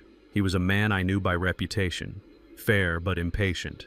He looked over his glasses at me, and I saw pity in his eyes. That was good. "Pity is a blindfold," Mr. Miller, the judge said. "You may proceed with your opening regarding the temporary support orders." Miller stood up. He buttoned his jacket. He walked to the center of the room and gestured toward me as if I were a piece of rotting furniture. "Your Honor," Miller began, his voice smooth and practiced. "We are here today because my client, Mrs. Freeman, has been left destitute. Her husband, a man worth an estimated $10 million, has cut off her access to marital funds. He is engaged in a campaign of financial terror. We are asking for immediate relief. We are asking for $50,000 a month in temporary spousal support, and we are asking for a preliminary ruling that 50% of the estate is hers by right of contribution." 50%. $5 million. I cupped my ear and leaned toward Sloan, whispering loudly enough for the judge to hear. "What did he say?" $50. Miller rolled his eyes. He sighed a theatrical exhale meant to show the judge what he had to deal with. $50,000, Mr. Freeman, Miller said, speaking slowly as if to a child. "And half the assets." I slumped back in my chair, looking confused. "Half, but I built the company. She never came to the office." Sloan patted my arm gently. "It is okay, Isaiah. Let me handle it." The judge watched this interaction. He saw a confused old man being comforted by his attorney. He saw exactly what we wanted him to see. Miller called Vanessa to the stand. She walked up, took the oath, and sat down. She looked at me for a split second, and in that glance, the mask slipped. I saw the greed. I saw the triumph. She thought she was looking at a corpse. Mrs. Freeman, Miller said, "Please tell the court about your role in the marriage." Vanessa took a deep breath. Her voice was soft, trembling, just the right amount. "I devoted my life to him," she said. "When we met, he was lonely. He was working himself to death. I made a home for him. I raised our sons. I managed the household. I supported him emotionally so he could focus on his work. Everything we built together. I sacrificed my own career, my own dreams to be his rock. Lies, all of it. She had hired nannies. She had hired housekeepers. She had spent her days shopping and her nights planning my demise. But under oath, her lies became a record. And the fidelity Miller asked, "Was that a cornerstone of your marriage?" Vanessa nodded, wiping a non-existent tear. "Absolutely. I was faithful to him every single day for 18 years, even when he became difficult. Even when he became distant. I honored my vows. I loved him. I only wanted to be his wife. I watched her. I listened to the perjury flow out of her mouth like poisoned water. She was confident. She had gotten away with it for so long that she believed she was untouchable. She believed the narrative she had constructed. She believed I was the villain. Miller sat down looking satisfied. He thought he had just painted a masterpiece. "Mr. Sloan," the judge asked. Sloan stood up. He did not take any notes with him. He walked toward the witness stand. He did not look aggressive. He looked curious. Mrs. Freeman, Sloan said, "You stated that you have been completely honest with your husband throughout the duration of your marriage. Is that correct?" "Yes," Vanessa said, lifting her chin. "We had no secrets. And you stated that this marriage, this union with Mr. Freeman, was a partnership built on trust and mutual contribution." "Yes. And you believe that entitles you to half of his life's work." "It is our work," she corrected him sharpish. "And yes, the law is clear." Sloan nodded. He walked back to our table and picked up a single piece of paper. He did not look at it, he just held it. "You mentioned sacrifice, Mrs. Freeman. You mentioned that you gave your youth to Mr. Freeman." "I did," she said. "I was 24 when we married. I gave him the best years of my life." Sloan paused. He looked at the ceiling, then he looked at her. "Mrs. Freeman, before you met Isaiah Freeman, before you became the devoted wife you claimed to be, what was your life like?" Vanessa blinked. "It was normal. I was a student. I was working in retail. I was waiting for my life to begin." "I see," Sloan said.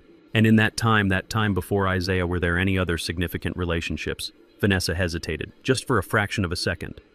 Her eyes flicked to Miller, then back to Sloan. "No, just boyfriends.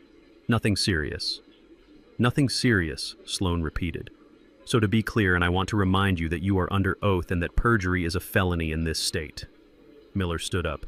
"Objection. Counsel is badgering the witness." "Overruled," the judge said, leaning forward. He sensed the shift in the air. Sloan continued, his voice dropping, becoming intimate, deadly. "Mrs. Freeman, have you ever been married to anyone other than Isaiah Freeman?" The courtroom went silent. The air conditioning hummed. I watched Vanessa's throat work as she swallowed. I saw the calculation behind her eyes. She was thinking about Ray. She was thinking about the 18 years of silence. She was thinking about the money she had paid to keep the past buried. She looked at me. I was staring at the table, picking at a loose thread on my jacket, looking like I didn't know what day it was. She decided I was harmless. She decided Ray was bought and paid for. She decided she was safe. "No," Vanessa said clearly. Her voice rang out in the quiet room. "I have never been married to anyone else. Isaiah was my first and only husband." Sloan smiled. It was a terrifying expression. It was the smile of a predator who has just felt the trap snap shut on the prey's leg. He did not produce the marriage certificate from Las Vegas. He did not produce the divorce records that did not exist. He did not produce the deposition from Ray Miller that we had recorded 2 days ago. Not yet. That was for the trial. That was for the destruction phase. Today was just about setting the hook. "Thank you, Mrs. Freeman," Sloan said. "No further questions at this time." Vanessa looked confused. She had expected a fight. She had expected him to bring up her spending or the alleged abuse. She did not understand why he had asked such a simple, irrelevant question. She stepped down from the stand and walked back to her table, smoothing her skirt, shooting a triumphant look at Miller. Miller looked confused too, but he shrugged it off. He stood up. "Your Honor, given the testimony, we ask that you grant the temporary support order immediately. Mrs. Freeman has expenses." The judge looked at Sloan. "Mr. Sloan, do you have any witnesses or evidence to present regarding the temporary order?" Sloan looked at me. I stopped picking at my jacket. I looked up. I locked eyes with Sloan and gave him a nearly imperceptible nod. "Your Honor," Sloan said, "we do have evidence, substantial evidence. However, given the nature of the plaintiff's testimony today, we would like to request a 48-hour continuance to authenticate certain documents that directly contradict the sworn statements we just heard. We believe these documents will fundamentally alter the jurisdiction of this court regarding the division of assets." Miller scoffed. "Delay tactics, Your Honor. The old man is stalling. He just wants to starve her out." The judge looked at Sloan. "Fundamentally alter the jurisdiction. That is a bold claim, Counselor. It is a bold case." "Your Honor," Sloan said. The judge looked at me. I was no longer looking at the table. I was looking at Vanessa. I dropped the act. I straightened my spine. I lifted my chin. The tremor in my hand vanished. The confusion in my eyes evaporated, replaced by the cold, hard stare of a structural engineer who has identified the critical failure point in a building. I looked at Vanessa with absolute clarity. I let her see the intelligence she had forgotten I possessed. I let her see the memory of the man who had survived the Jim Crow South, the man who had built skyscrapers, the man who did not break. Her eyes widened. She froze. She saw the change. She saw the wolf shed the sheepskin. The blood drained from her face. She grabbed Miller's arm, her fingernails digging into his expensive suit. "Miller," she whispered, her voice carrying in the silent room. "Why is he looking at me like that?" The judge banged his gavel. "Recess," he declared. "We will reconvene in 48 hours. Mr. Sloan, you better have something good." "We do, Your Honor," Sloan said. I stood up. I did not use the cane. I picked it up and held it like a weapon. I buttoned my jacket. Miller was packing his briefcase, looking annoyed. Vanessa was staring at me, paralyzed by a sudden primal fear. She knew. Deep down in her gut, she knew she had missed something. She knew the check she had just written with her mouth was about to bounce. I walked past their table. I did not stop. But as I passed, I leaned in close to Vanessa. "You should have looked at page 3, I whispered. "What?" she gasped. "The envelope," I said. "The one I gave Miller." "You never opened it, did you? You were so arrogant you thought you didn't need to read my warning." Miller looked up. "What are you talking about?" "Ask your client about Las Vegas, Miller," I said to him. "Ask her about the year 2002, and ask her why she thinks she is entitled to half my money when she is still legally married to Ray Miller." Miller dropped his pen. His mouth fell open. He looked at Vanessa. Vanessa made a sound like a dying animal, a whimper of pure terror. I walked out of the courtroom. The heavy doors swung shut behind me with a sound like a tomb ceiling. I walked down the marble hallway, my footsteps echoing strong and steady. I had them. They were trapped in the amber of their own lies. And in 48 hours, I was going to smash it with a hammer. I took out my phone. I dialed Brad. "Is Ray ready?" I asked. "He is ready," Brad said. "He is in the safe house. He is singing like a canary." "Good," I said. "Get the popcorn, Brad. The show is about to start." The doorbell rang at 9 o'clock at night. It was not a polite ring. It was a long, insistent press that demanded attention. I was sitting in my daughter Keisha's living room, the black binder open on my lap, a glass of water on the side table. Brad looked up from his computer monitor, his hand instinctively going to the concealed holster at his waist. I shook my head. We did not need guns for this. We just needed the truth. "Let her in," I said. Brad walked to the door and opened it. Betty stood there. My mother-in-law. She was wearing a fur coat that I had paid for 3 Christmases ago and holding a designer bag that cost more than the first car I ever bought. Her hair was perfectly coiffed, a helmet of gray curls, but her eyes were darting around the room like a trapped animal looking for a vent. She walked in without waiting for an invitation, bringing a gust of cold air and the smell of expensive, desperate perfume with her. She stopped in the middle of the room and looked at me. She did not look at Keisha. She did not look at Brad. She looked only at the man she had been leeching off for nearly 2 decades. "Isaiah," she said, her voice attempting a tone of reasonable authority that cracked around the edges. "We need to stop this. It has gone too far." I closed the binder slowly. I looked at her. I saw the fear behind the makeup. She had heard about the courtroom. She had heard about the question regarding Las Vegas. She knew the walls were closing in, and like a rat on a sinking ship, she was looking for the highest ground. "Sit down, Betty," I said. She did not sit. She stood tall, clutching her bag with white knuckles. "I am not here to socialize," she said. "I am here to offer you a deal. You drop this nonsense about the annulment. You drop the investigation. You give Vanessa the house and $5 million. In exchange, we will let you see the boys. We will not press charges for the assault on Dante. We will let you walk away with your reputation intact." I laughed. It was a dry, rasping sound that hurt my chest. "My reputation?" I asked. "You mean the reputation you and your daughter are currently destroying on Facebook?"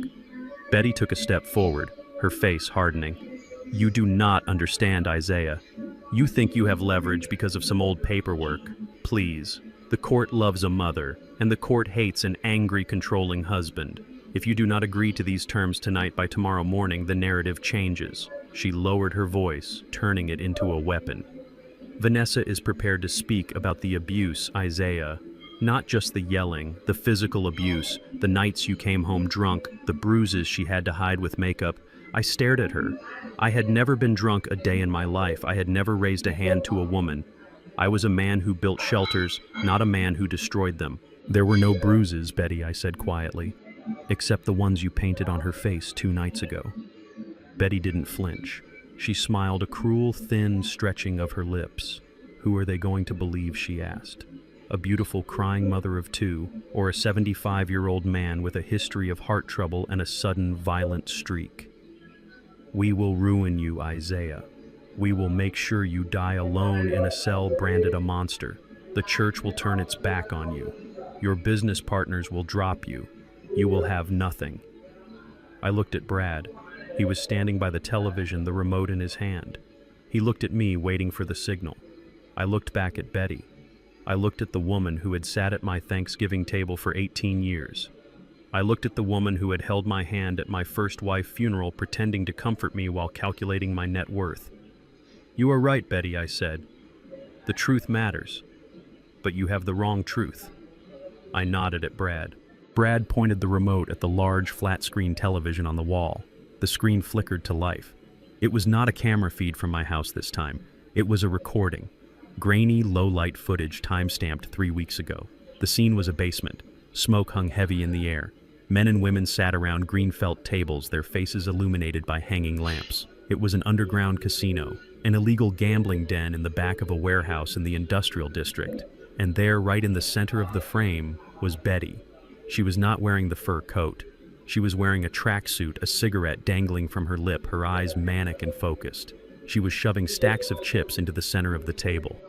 Betty gasped. She took a step back, her hand flying to her mouth. Where did you get that? She whispered. I have friends in low places, Betty, I said. Friends I made before I had money. Friends who know who walks through their doors. On the screen, the dealer turned a card. Betty slammed her fist on the table. She swept the chips away. She reached into her purse, the same designer purse she was holding now, and pulled out a thick envelope of cash. She threw it on the table. That is $10,000, I said, narrating the scene in one hand. The video cut to another angle. Betty was arguing with a man in a cheap suit. She was crying. She was begging. That was 2 months ago, I said. You lost $50,000 that night. The video cut again. Betty handing a man a watch. My watch. A Patek Philippe I thought I had lost a year ago. I stood up. I walked toward her. She shrank back, hitting the wall. $500,000, Betty, I said, my voice rising. That is how much you have lost in the last 3 years. $500,000. That is why Vanessa was stealing from me. That is why she was draining the Cayman account. It wasn't for clothes. It wasn't for trips. It was to feed the black hole of your addiction. You are a junkie, Betty. You are a gambling junkie who dragged her daughter into a life of crime to cover your debts. Betty was shaking. Her face was gray. It is a sickness, she stammered. I need help. You needed help, I corrected her. What you did was steal. That money belonged to Structural Dynamics. It belonged to the IRS. It belonged to me. You laundered stolen funds through an illegal casino. That is a federal crime, Betty. That is 20 years in prison. Turn it off, she screamed, covering her ears. Turn it off! Brad muted the TV, but he left the image of her desperate face frozen on the screen. I am not done, I said. I walked back to the coffee table. I picked up a manila folder. It was old, the paper brittle and yellowed with age. It smelled of dust and secrets. The gambling is bad, Betty, I said. But we can almost understand greed. We can almost understand addiction. But this, I held up the folder. This is something else entirely. Betty looked at the folder. She didn't recognize it. Why would she? She thought she had burned it 30 years ago. What is that? She whispered.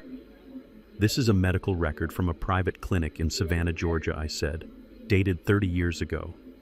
Before Vanessa, before Ray, before me. I opened the folder. I pulled out a birth certificate and a bill of sale, not a legal adoption paper, a bill of sale, handwritten. 30 years ago, you had a son, Betty, I said. A boy. You were young. You were broke. You had a gambling problem even then, and you met a couple who couldn't conceive. A rich couple from up north who didn't want to wait for the agencies. Betty's eyes rolled back in her head. She slumped, sliding down the wall until she was crouching on the floor, her fur coat pooling around her like a dead animal. "No," she moaned. "No one knows that. Everyone is dead." "I am alive," I said. "And the boy is alive." I pulled out a photograph, a current one. It showed a man of 30. He looked kind. He looked strong. He looked nothing like the woman cowering on the floor. "His name is Marcus," I said. "I found him, Betty. Brad found him. We told him who his mother was. We told him how much she sold him for. $10,000. That was the price of your flesh and blood. That was the stake for your poker game in 1994. He is here in the city," I said mercilessly. "He is willing to testify. He is willing to take a DNA test. He is willing to tell the court about the woman who sold him like a used car so she could hit the slots in Atlantic City." Betty began to sob. It was a guttural, ugly sound, the sound of a soul being ripped open. "Please, Isaiah," she begged, reaching out a trembling hand to grab the hem of my robe. "Please don't. That will destroy me. That will kill me. I will do anything. I will make Vanessa stop. I will make her sign the papers. Just bury this, please." I looked down at her. I saw the tears cutting tracks through her foundation. I saw the expensive jewelry bought with stolen money. I saw the architect of my misery. She was the one who had whispered in Vanessa's ear for 18 years. She was the one who had taught her daughter that men were wallets and children were leverage. She was the rot in the floorboards. "It is too late for deals, Betty," I said. My voice was as cold as the wind outside. "You threatened to ruin my reputation. You threatened to brand me an abuser. You tried to take my life's work." I pulled my robe away from her grasp. "You are the architect of this tragedy, Betty. You drew the blueprints. You laid the foundation. And now you are going to be the first one buried in the rubble." I looked at Brad. "Send the gambling footage to the IRS and the district attorney," I commanded. "And send the file on Marcus to the media." "No," Betty shrieked, trying to stand up, clawing at the air. "Get out of my daughter's house," I said. Brad stepped forward. He grabbed Betty by the arm none too gently and hauled her to her feet. She was wailing incoherent pleas for mercy that fell on deaf ears. "You fall first, Betty," I said, looking her in the eye one last time. "And when you hit the bottom, tell Vanessa her turn is coming." Brad marched her to the door and threw her out into the night.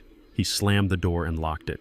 The silence that followed was heavy, but it was clean. I sat back down. My hands were shaking just a little, not from fear, from the exertion of demolition. Keisha sat next to me. She took my hand. "You really found him?" she asked softly. "The son," I nodded. "He is a good man, a teacher. He deserves to know the truth, and she deserves to face it." I looked at the black binder. The list of enemies was getting shorter. Betty was broken. Ray was bought. Now there was only Vanessa, and the two boys who had broken my heart. "Tomorrow," I said, staring at the blank television screen. "Tomorrow we take the house back." It was 10 o'clock at night when the motion sensors in the driveway of my former home triggered an alert on Brad's server. We were back in the war room, the three of us huddled around the glow of the monitors like generals watching a drone strike. I held a cup of coffee that had gone cold an hour ago, my eyes fixed on the screen. The feed from the exterior camera showed a beat-up sedan screeching into the driveway, hopping the curb and crushing the azaleas I had planted 10 years ago. The driver's door flew open and Ray Miller stumbled out. He looked different than he had in the bar 2 nights ago. The slick, confident grifter was gone.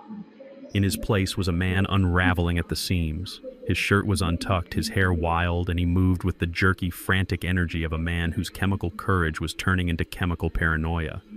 He did not knock. He pounded on the heavy oak door with both fists, screaming something the microphone picked up as a garbled roar. Brad reached for his phone. I did not have to tell him what to do. He dialed 911, his voice calm and professional. "Yes, I would like to report a violent disturbance at 4200 Oak Street. A man is attempting to break down the door. He appears armed and under the influence. Yes, there are children inside." Brad hung up and looked at me. "The police response time in that neighborhood is less than 7 minutes. 7 minutes, I said, watching Ray kick the door. A lot of damage can happen in 7 minutes. On the screen, the door opened. Vanessa stood there wearing a silk robe, looking terrified. She tried to block the entrance, but Ray shoved past her, nearly knocking her into the foyer table. "Switch to camera 1, I commanded. The view changed to the living room. The room was perfectly staged the way Vanessa always kept it, like a museum exhibit rather than a home. Dante and Darius were sitting on the couch playing video games, their faces illuminated by the blue light of the television. They looked up startled as their biological father stormed into the room like a hurricane of cheap liquor and bad intentions. "Where is it?" Ray screamed, spinning around to face Vanessa. "Where is my money?" Vanessa closed the door and ran after him, trying to hush him. "Ray, please, not now. The boys are here. Keep your voice down." "I do not care about the boys," Ray yelled, grabbing a crystal vase from the mantel, a vase I had bought in Prague, and hurling it against the wall. It shattered with a sound like a gunshot. "I want my cut, Vanessa. You said if I signed the papers, if I played the part, I would get 50,000 cash up front." Vanessa was shaking. Her hands were fluttering in the air, trying to calm a rabid dog with gestures. "I cannot get it yet, Ray. The accounts are frozen." The old man locked everything down. "I told you we have to wait for the court hearing." Ray laughed, a high, manic sound that made the hair on my arms stand up. "Wait. I cannot wait. I owe people money. Vanessa. Serious people. They are not going to wait for a judge to bang a gavel." He marched over to the entertainment center. He grabbed the PlayStation console the twins had been using and ripped the cords out of the wall. "Hey," Dante shouted, jumping up. "That is mine." Ray turned on him. The boy, my boy I had thought for 18 years, towered over Ray. Dante was 6'2", a linebacker, strong and athletic, but he shrank back when he saw the look in Ray's eyes.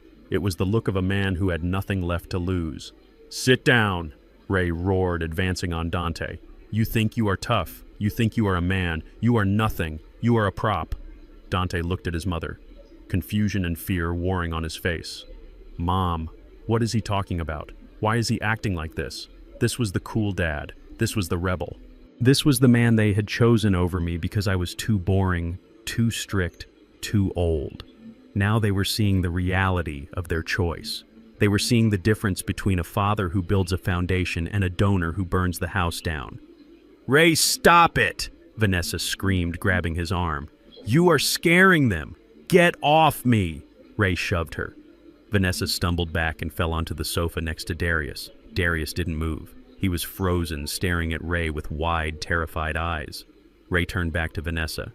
"You promised me $1 million, he spat, pacing the room like a caged tiger. "You said, help me get rid of the old N-word, help me get the kids to sign the papers and we will be rich." Well, I did my part. I signed the birth certificates. I played the long-lost daddy. Now pay me. The racial slur hung in the air, ugly and sharp. I saw Dante flinch. I saw Darius look down at his hands. They had grown up black men in a white world protected by my money and my status. Now they were hearing what their biological father really thought of the man who raised them. "I do not have it," Vanessa wailed. "I told you he knows Ray. He knows about us. He knows about Georgia." Ray stopped pacing. He stared at her, his chest heaving. "He knows." He handed my lawyer an envelope. Vanessa sobbed. "He knows everything. He is going to ruin us." Ray's face went pale, then red. A vein bulged in his neck. "You stupid woman," he hissed. "You said he was stupid. You said he was just a senile old engineer who didn't know how to check a bank statement. You said this was a slam dunk." He grabbed a lamp and smashed it on the floor. "If I go back to jail because of you, I am taking you with me. Do you hear me? I will burn this whole place down." In the distance, faint but growing louder, I heard the sirens. Brad checked his watch. 4 minutes. Dante stood up again, trying to regain some shred of dignity. "Get out of our house, Ray." Ray spun around. He looked at Dante with pure contempt. "Your house," Ray sneered. "This ain't your house, boy. This is the old man's house. You don't own a brick of this place. And you don't own me. You think I came back because I missed you. You think I care about your football games or your grades?" Ray walked right up to Dante and poked him hard in the chest. "I came back because your mother told me you were worth $1 million apiece in child support and inheritance. You are just a paycheck kid. A paycheck that is bouncing." Dante looked like he had been punched. The illusion of the cool, loving biological father evaporated in seconds, replaced by the stench of greed and stale whiskey. "Mom," Dante whispered, looking at Vanessa. "Is that true?" Vanessa didn't answer. She just wept, curling into a ball on the sofa. The sirens were loud now, right outside the house. Blue and red lights flashed through the front window, washing the room in the same chaotic colors that had illuminated my eviction 2 nights ago. Ray looked at the window. Panic replaced the rage. "You called the cops," he shouted at Vanessa. "You set me up, I didn't," Vanessa cried. I swear, Ray didn't believe her. He looked around for a weapon. He grabbed a heavy bronze statue from the side table. The front door burst open. I watched on the screen as 3 police officers swarmed into the hallway, guns drawn. "Police, drop the weapon. Get on the ground." Ray hesitated. For a second, I thought he was going to charge them. I thought he was going to force them to shoot him right there in my living room in front of the boys. "Drop it," the lead officer screamed. Ray dropped the statue. It hit the floor with a heavy thud, denting the hardwood I had installed myself. He raised his hands, his face twisting into a mask of pathetic fear. "Don't shoot," he yelled. "I am unarmed. Get on your knees. Hands behind your head." 2 officers moved in, forcing Ray to the ground. They cuffed him roughly. His face pressed against the floorboards. Vanessa stood up, wiping her face, trying to compose herself, trying to salvage the situation. "Officers, thank God you are here. This man," he broke in. "He is crazy. I don't know him. He—" "Liar," Ray screamed from the floor, struggling against the cuffs. "She is lying. She knows me. I am her husband." The officers paused. One of them looked at Vanessa. "Ma'am, he is delusional." Vanessa shrieked, her voice cracking. "He is a stalker. I am the father of those kids." Ray yelled, desperate to hurt her as much as she had hurt him. "Ask them. Ask the twins. And ask her about the money. She promised me $1 million of that old black man's money if I helped her act. She hired me. It is a conspiracy. She is trying to steal his estate." The room went silent. The police officer looked at Ray, then at Vanessa, then at the twins. Dante and Darius were staring at their mother. They looked at the woman who had told them I was a monster. They looked at the woman who had told them Ray was a hero, and they saw the truth written in her terrified eyes. "Is that true?" the officer asked Ray. "You were saying this was a setup." "Check her phone," Ray shouted. "Check her texts. It is all there. The plan. The fake abuse. The doctor she tried to bribe. I will tell you everything. Just get me a deal. She is the mastermind. I am just the pawn." Vanessa lunged at him, her nails aiming for his eyes. "Shut up, Ray. Shut up." An officer grabbed Vanessa, restraining her. "Ma'am, step back. You are arresting the wrong person," Vanessa screamed, struggling against the officer's grip. "He is a junkie. You cannot believe him." "We will sort it out at the station," the officer said. He spoke into his radio. "Dispatch. We have 1 subject in custody, possible domestic dispute. We are going to need a transport, and send a detective. We have allegations of conspiracy and fraud." Brad tapped the keyboard. He saved the video file. He synced the audio from the hidden microphones. "We got it," Brad said quietly. "We got the confession. We got the motive. We got the betrayal." I watched the screen. Ray was being hauled to his feet, still shouting accusations. Vanessa was hyperventilating, realizing that her house of cards had not just fallen, it had caught fire. And in the middle of the chaos stood Dante and Darius. They were not moving. They were not speaking. They looked lost. They looked like 2 little boys who had woken up in a nightmare and realized the monsters were their own parents. Dante looked at the camera. He didn't know it was there, hidden behind the vent, but he looked right at it. His eyes were filled with tears. He looked around the room, searching for safety, searching for stability. He looked at the empty chair at the head of the dining table, visible through the archway. My chair. He realized finally that the only person who had ever truly protected him, the only person who had ever truly loved him without conditions, was the man he had shoved to the floor 2 nights ago. I watched my son, no, not my son, Ray's son, crumble.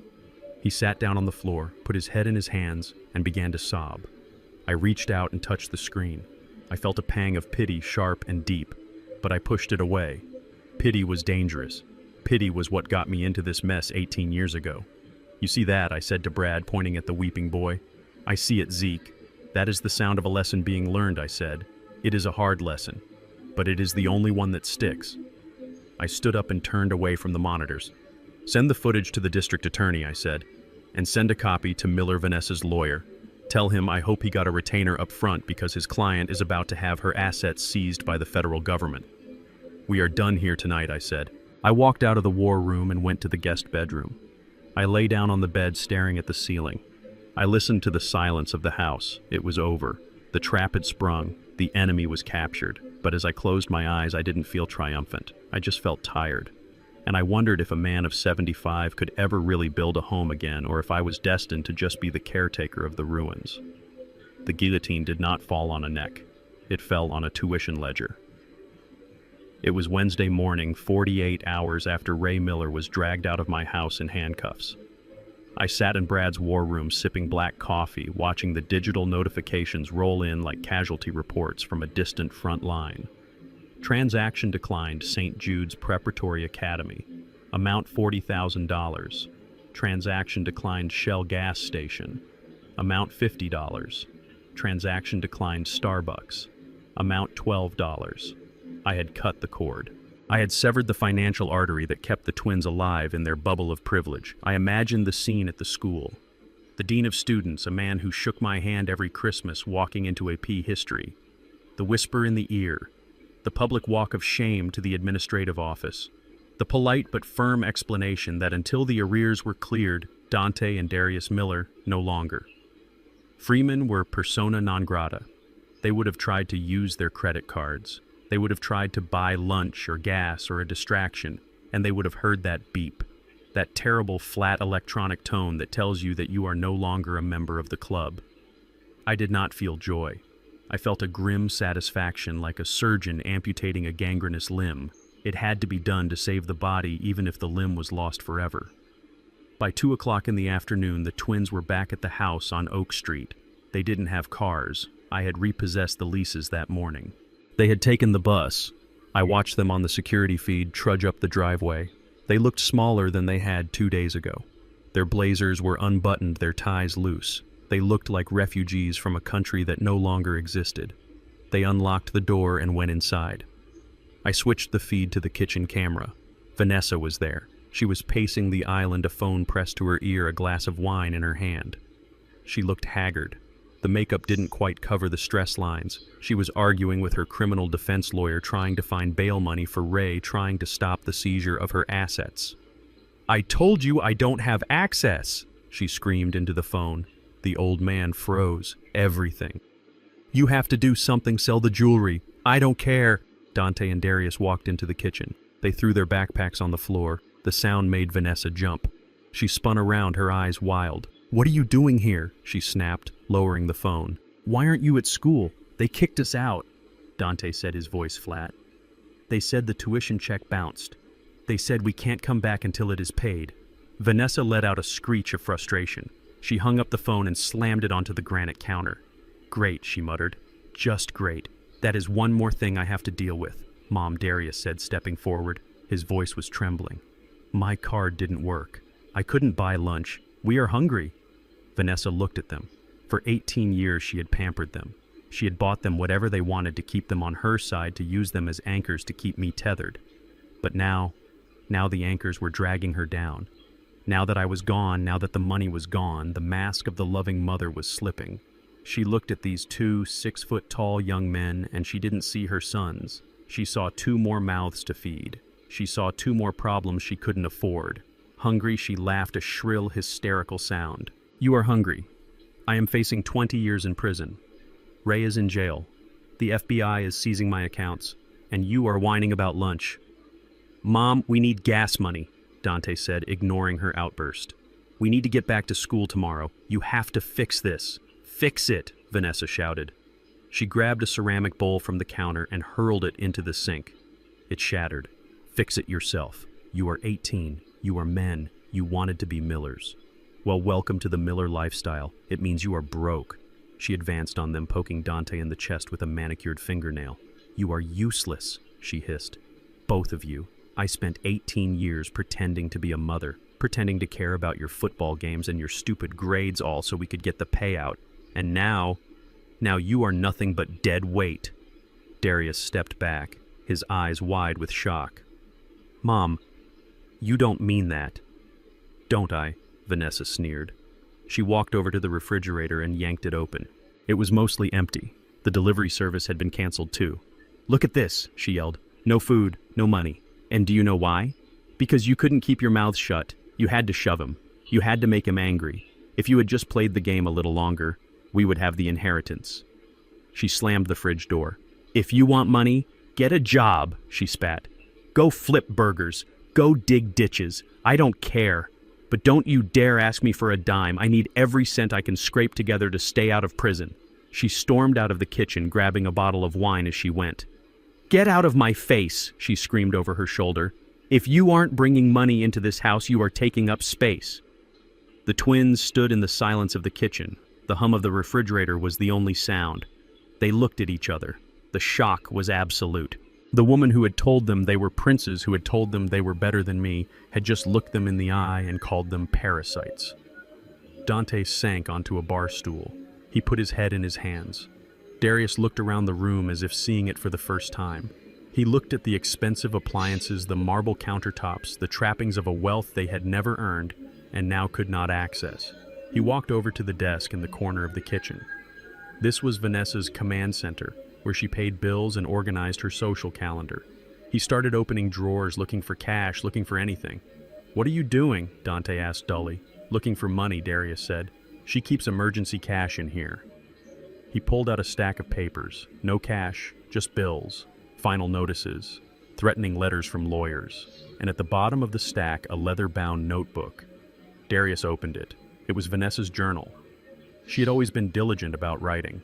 She said it helped her center herself. Darius started reading. He froze. "What is it?" Dante asked. Darius didn't answer. He just kept reading, his face turning an ashy gray. He walked over to Dante and placed the book on the counter. "Read this," Darius whispered. I zoomed in with the camera, but I couldn't read the text. I didn't need to. I knew Vanessa. I knew what was in her heart. Dante read aloud, his voice shaking. "November 10th, 2 days before the birthday. I can't wait until this is over. I am so sick of playing the doting mother. These boys are exhausting. They are loud, entitled, and stupid, just like Ray. As soon as the old man kicks the bucket and the money transfers, I am shipping them off. Maybe military school. Maybe just kick them out. I don't care. I want to live in Paris alone. They are heavy luggage. I am cutting them loose the second the check clears." Dante stopped reading. He stared at the page. The handwriting was unmistakable. It was his mother's loop, elegant script. "Heavy luggage," Dante whispered. "That is what we are. Luggage." He looked at Darius. They shared a look of profound, earth-shattering realization. It was the look of two people who realize the ground they have been standing on is actually a trapdoor, Dad Darius said. The word felt strange in the air. "Not Ray. Zeke." Dante nodded slowly. "Dad, he was the one. He was the one who came to the games. He was the one who checked the homework. He was the one who put the money in the college fund. And we assaulted him." Darius said, tears welling in his eyes. "We disowned him. We chose the people who hate us over the person who loved us." They stood there for a long time. The silence in the house was heavy, suffocating. They realized they were alone, truly alone. The mother they worshipped was a monster. The biological father they idolized was a felon. And the father they rejected was gone. "Let's go," Dante said, standing up, where Darius asked.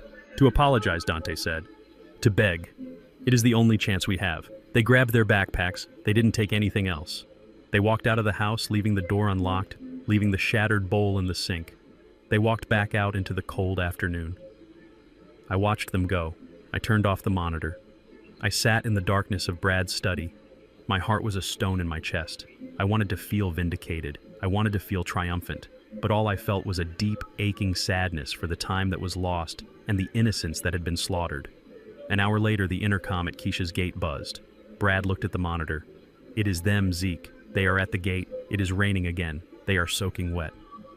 I looked at the screen. Dante and Darius were standing in the rain, shivering. They looked like lost children. They looked like the boys I had raised. "Please," I heard Dante's voice over the speaker. "Please let us in. We need to talk to Dad. We need to see Zeke." "Please, we are sorry. We read the journal. We know everything. We are sorry." Keisha looked at me. Her eyes were red. "Daddy." I stood up. My hip hurt. My heart hurt. I walked to the intercom panel on the wall. I pressed the button. They could not see me, but I could see them. I could see the hope in their eyes when the speaker crackled to life. "Dad," Dante asked, his voice breaking. "Is that you? Dad, please open the gate." We have nowhere to go. Mom, she hates us. Ray is crazy. You were right. You were right about everything. I took a deep breath. I thought about the 18 years. I thought about the birthday parties. I thought about the pride I felt when they learned to walk. But then I thought about the court papers. I thought about the restraining order. I thought about the signature on the document disavowing me. They were 18. They were men, and men have to live with their choices. I leaned into the microphone. "Go home, boys," I said. My voice was not angry. It was just final. "Dad, please," Darius cried. "We are sorry." "You are not my sons," I said.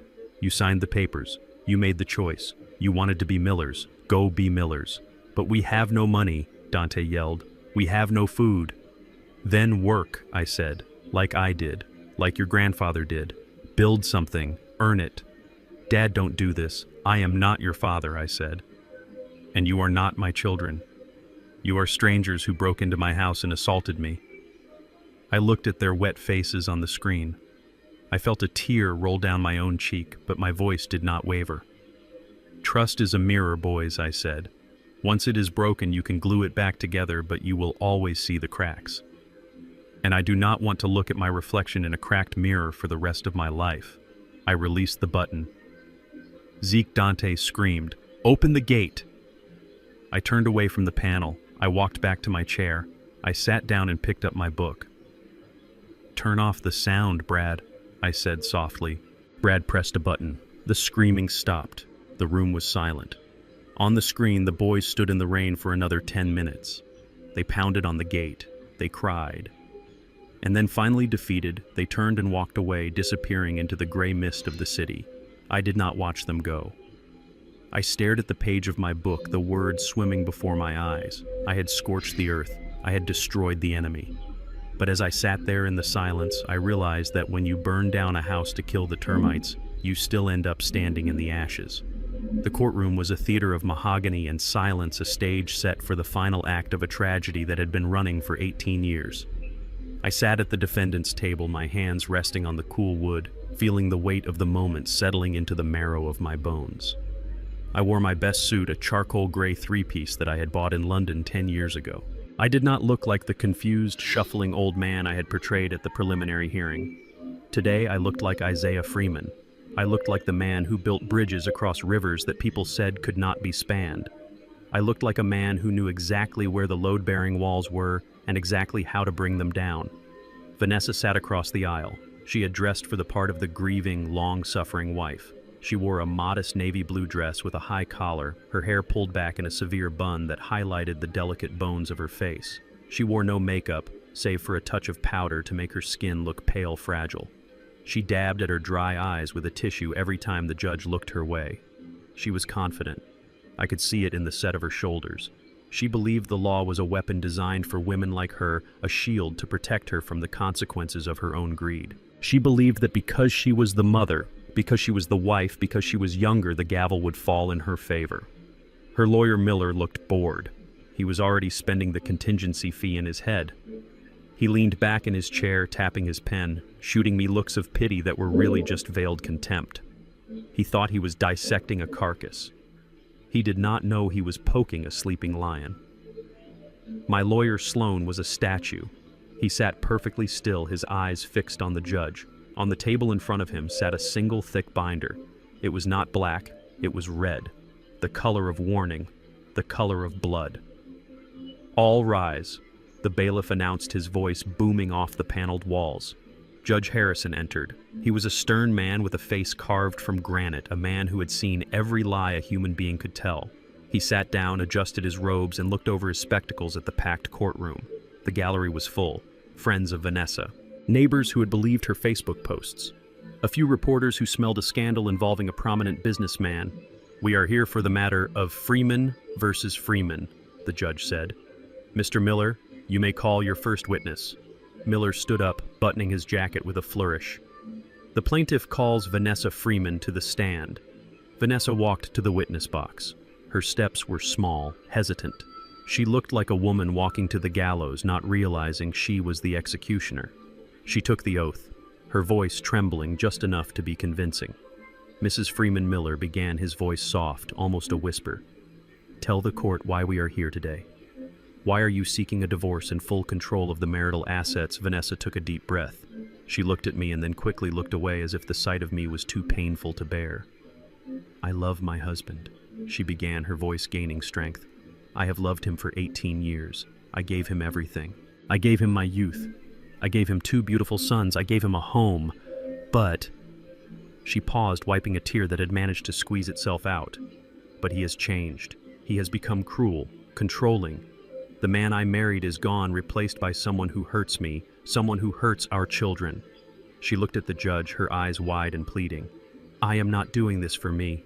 Your Honor, I am doing this for Dante and Darius. They deserve a home where they are not afraid. They deserve security. My husband, he has cut us off. He has left us with nothing. He has locked us out of our own home. I am just asking for what is fair. I am asking for my share of the life we built together."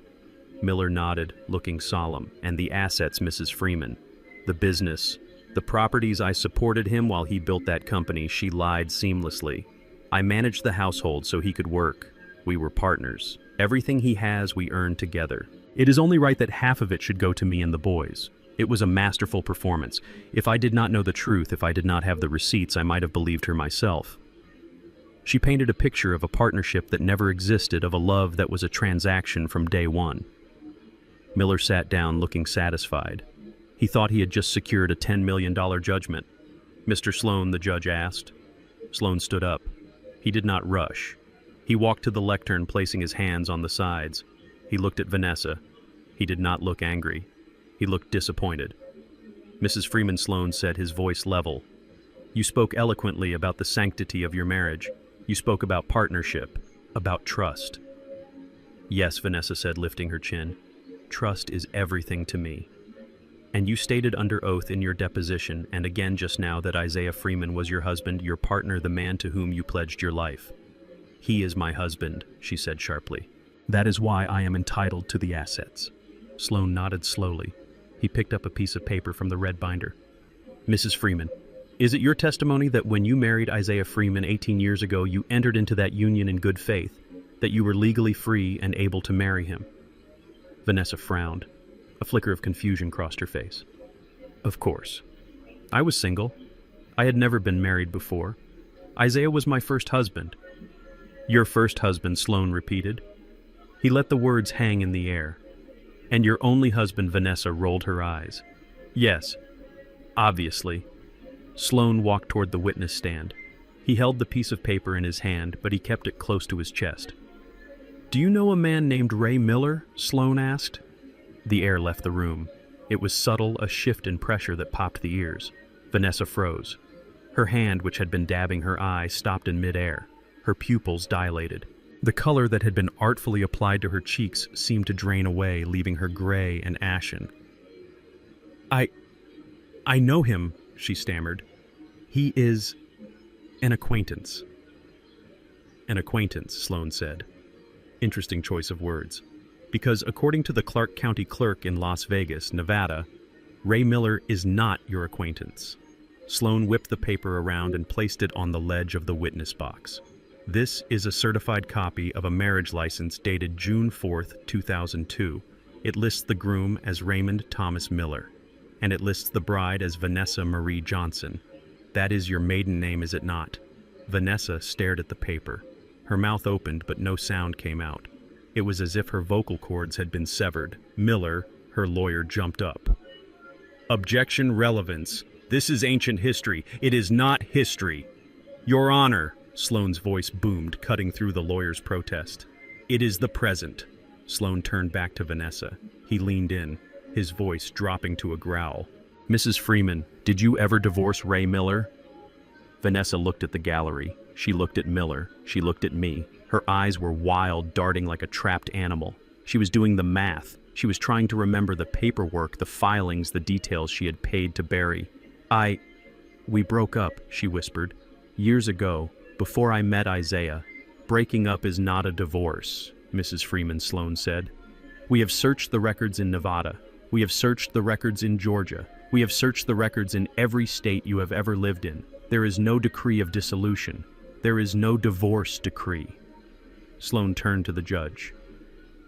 Your Honor, at the time the plaintiff married my client, she was still legally married to Ray Miller. She is still legally married to Ray Miller today. The gallery erupted. A collective gasp swept through the room like a wave. People leaned forward, whispering, pointing. The judge banged his gavel, his face a mask of thunderous shock. Order! Order in this court, Judge Harrison shouted. He looked at Vanessa.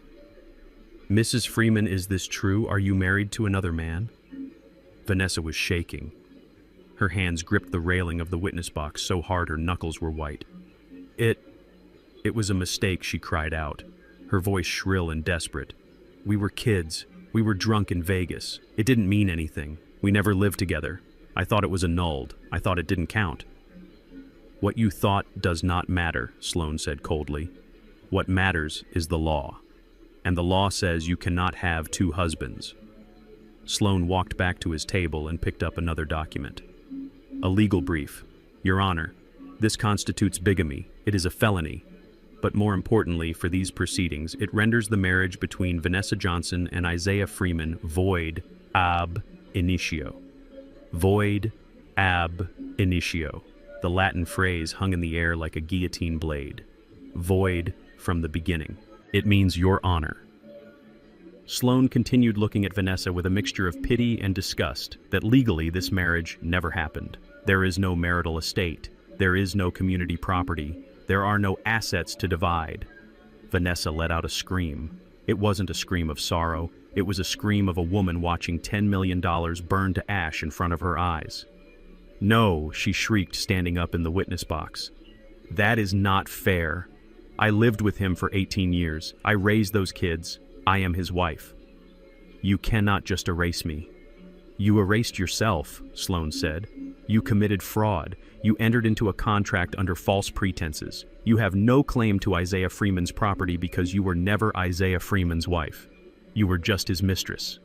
Miller, the lawyer, slumped into his chair. He put his head in his hands. He knew the law. He knew it was over. He knew he had just wasted 6 months on a case that was dead on arrival. Vanessa looked at me. She looked across the aisle at the man she had tormented, the man she had planned to kill with stress, the man she had tried to banish from his own home. I sat there calm and still. I looked back at her. I did not smile. I did not gloat. I just looked at her with the cold, dead eyes of a man who has finally cleared the rubble from his life. You knew, she whispered, her voice trembling with rage and disbelief. You knew all along. That envelope, page 3. I nodded slowly. You set me up, she screamed, lunging over the railing. You old bastard. You let me think I was winning. You let me spend the money. You let me make a fool of myself. Sit down, the judge roared. Bailiff, restrain the witness. The bailiff moved forward, placing a heavy hand on Vanessa's shoulder, forcing her back into the seat. She was sobbing now, ugly heaving sobs of a woman who realizes she has gambled everything and lost. Your Honor, Sloan said, his voice cutting through the chaos. Since there is no marriage, there is no divorce case. We move to dismiss all claims for alimony, asset division, and spousal support with prejudice. Furthermore, we will be filing a separate civil suit for fraud restitution of all funds spent during the 18 years of this fraudulent union and emotional damages. Vanessa looked up, her face streaked with tears and mascara. Restitution, she choked out. Every penny, Vanessa, I said. I spoke for the first time. My voice was low, but in the silence of the stunned courtroom, it carried to the back row. I want every penny back. The cars, the clothes, the jewelry, the tuition, the house. It was never yours. You were a guest in my life, a guest who overstayed her welcome. Judge Harrison looked at the papers. He looked at the marriage license. He looked at Vanessa. Motion to dismiss is granted, the judge said, his gavel coming down with a finality that shook the floor. The marriage is declared void. The temporary support orders are vacated immediately. Mrs. Freeman, or rather Mrs. Miller, you are ordered to vacate the property on Oak Street by 5:00 p.m. today. Vanessa looked at me. Her eyes were empty holes. The entitlement was gone. The arrogance was gone. All that was left was the hollow realization of total ruin. But the boys, she whispered. You can't leave the boys with nothing. They are your sons.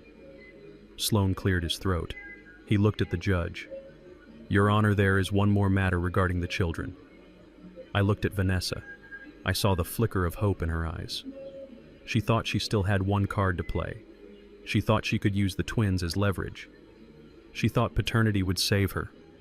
She didn't know about the second envelope in the red binder. She didn't know about Ray's deposition. She didn't know that the destruction had only just begun. Not today, I whispered to myself. Let her sit with this. Let her sit in the ashes of her marriage for a day before I take the children too. Sloan closed the binder. We will address the matter of paternity in a separate filing, Your Honor. For today, we are done. I stood up. I buttoned my jacket. I picked up my cane. I walked toward the exit. Vanessa was still sitting in the witness box, frozen, staring at the space where her future used to be. Miller was packing his bag, avoiding her gaze. The gallery was buzzing, the sound of 100 people witnessing a public execution. I walked out of the courtroom into the bright hallway. I took a deep breath. The air tasted sweet. It tasted like justice. I checked my phone. There was a message from Brad. Ray is in custody. He just gave the DA everything. I smiled. The foundation was gone. The walls had fallen. Now all that was left was to sweep up the debris. The courtroom vibrated with the aftershock of the gavel. Void ab initio.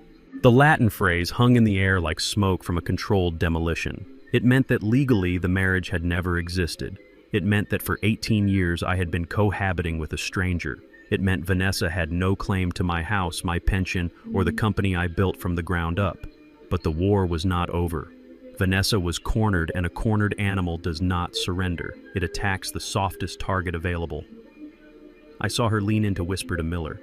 Her face was pale, stripped of the arrogant glow she had worn just an hour ago, but her eyes were hard. She was playing her last card. Miller stood up. He looked tired. He looked like a man who realized his contingency fee had just evaporated, but he had a professional obligation to go down with the ship. Your Honor, Miller said, his voice lacking its previous boom. While the court has ruled on the validity of the marriage, there remains the issue of the children, Dante and Darius Freeman.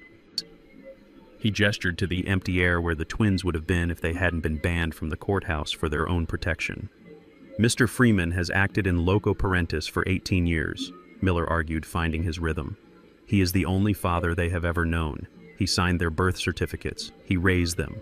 Regardless of the biological reality or the marital status, he has assumed the role of father. We move for full child support retroactive to the filing date and continued maintenance for their education and lifestyle. These boys are innocent victims, Your Honor. They should not be punished for the sins of the mother. It was a good argument. In a normal world, it might have worked. It relied on the idea that I was a man of honor who would not abandon children I had raised. But Miller did not know about the document in my pocket. He did not know about the scene in the school parking lot. Sloan did not even stand up fully. He just leaned into the microphone. Your Honor, Sloan said, his voice dry. The plaintiff speaks of fatherhood. He speaks of obligations. Sloan opened the red binder again. He pulled out a document with a blue seal. We agree that the truth is the only currency that matters in this court, Sloan said. And the truth is that my client has supported these young men for 18 years based on a fraudulent representation of paternity. Vanessa sat up straighter. He is their father, she shouted from her seat. In every way that matters. Is he? Sloan asked. He held up the document. This is a DNA paternity test conducted pursuant to the court order granted 48 hours ago. The samples were collected from Dante and Darius Miller, formerly Freeman. Miller jumped up. Objection. My client never consented to a DNA test for the children. The children are 18, Mr. Miller. Sloan cut him off, his voice sharpening to a razor edge. They are adults.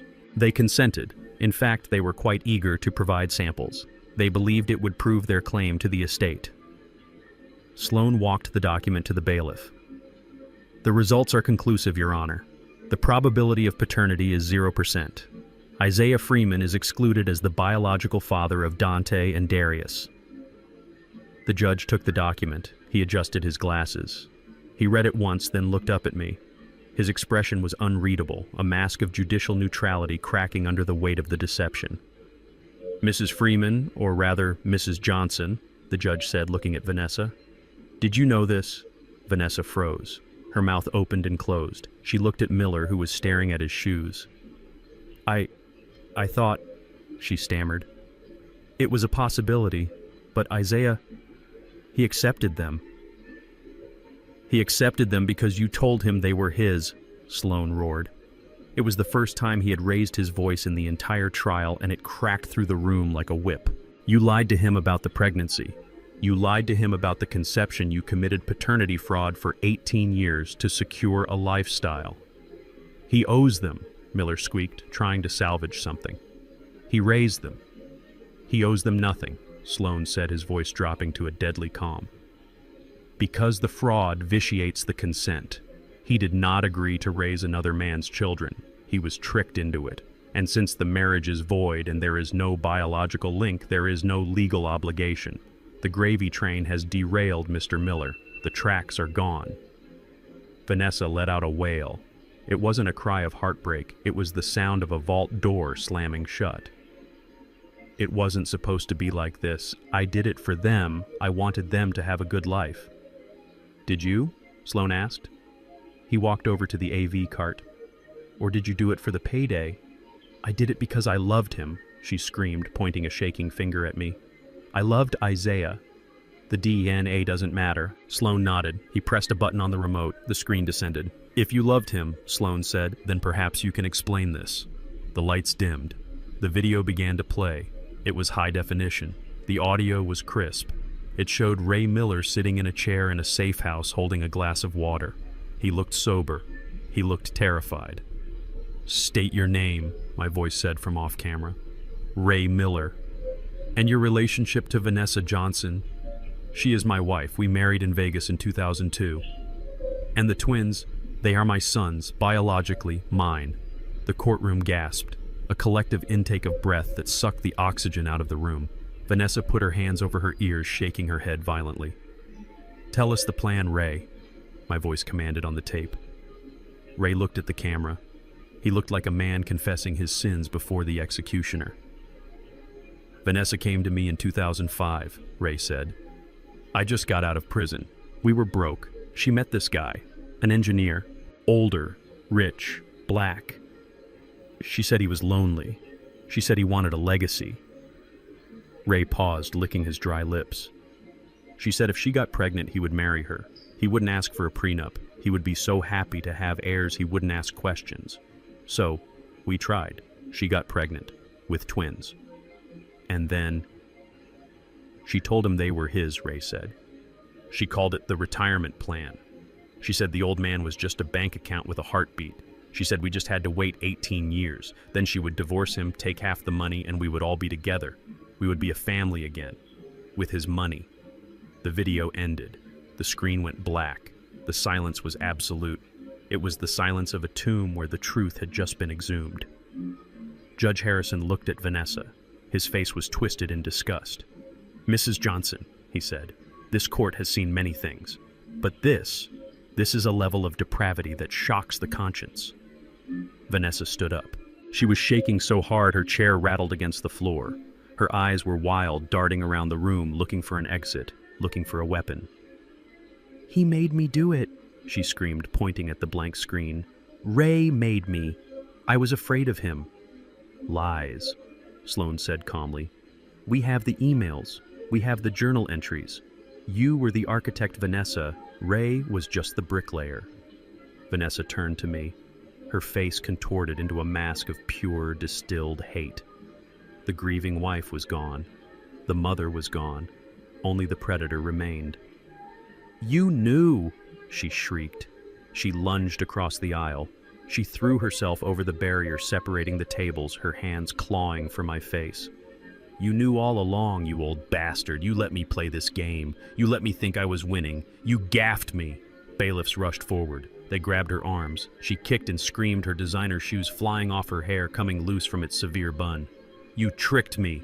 She yelled, spit flying from her mouth. You watched me. You recorded me. You are the monster. You set me up. Restrain the witness, Judge Harrison shouted, banging his gavel. I stood up. I watched the woman I had slept next to for 18 years being wrestled back by two large men. She was panting, her chest heaving, her eyes locked on mine. I signaled for the bailiffs to wait.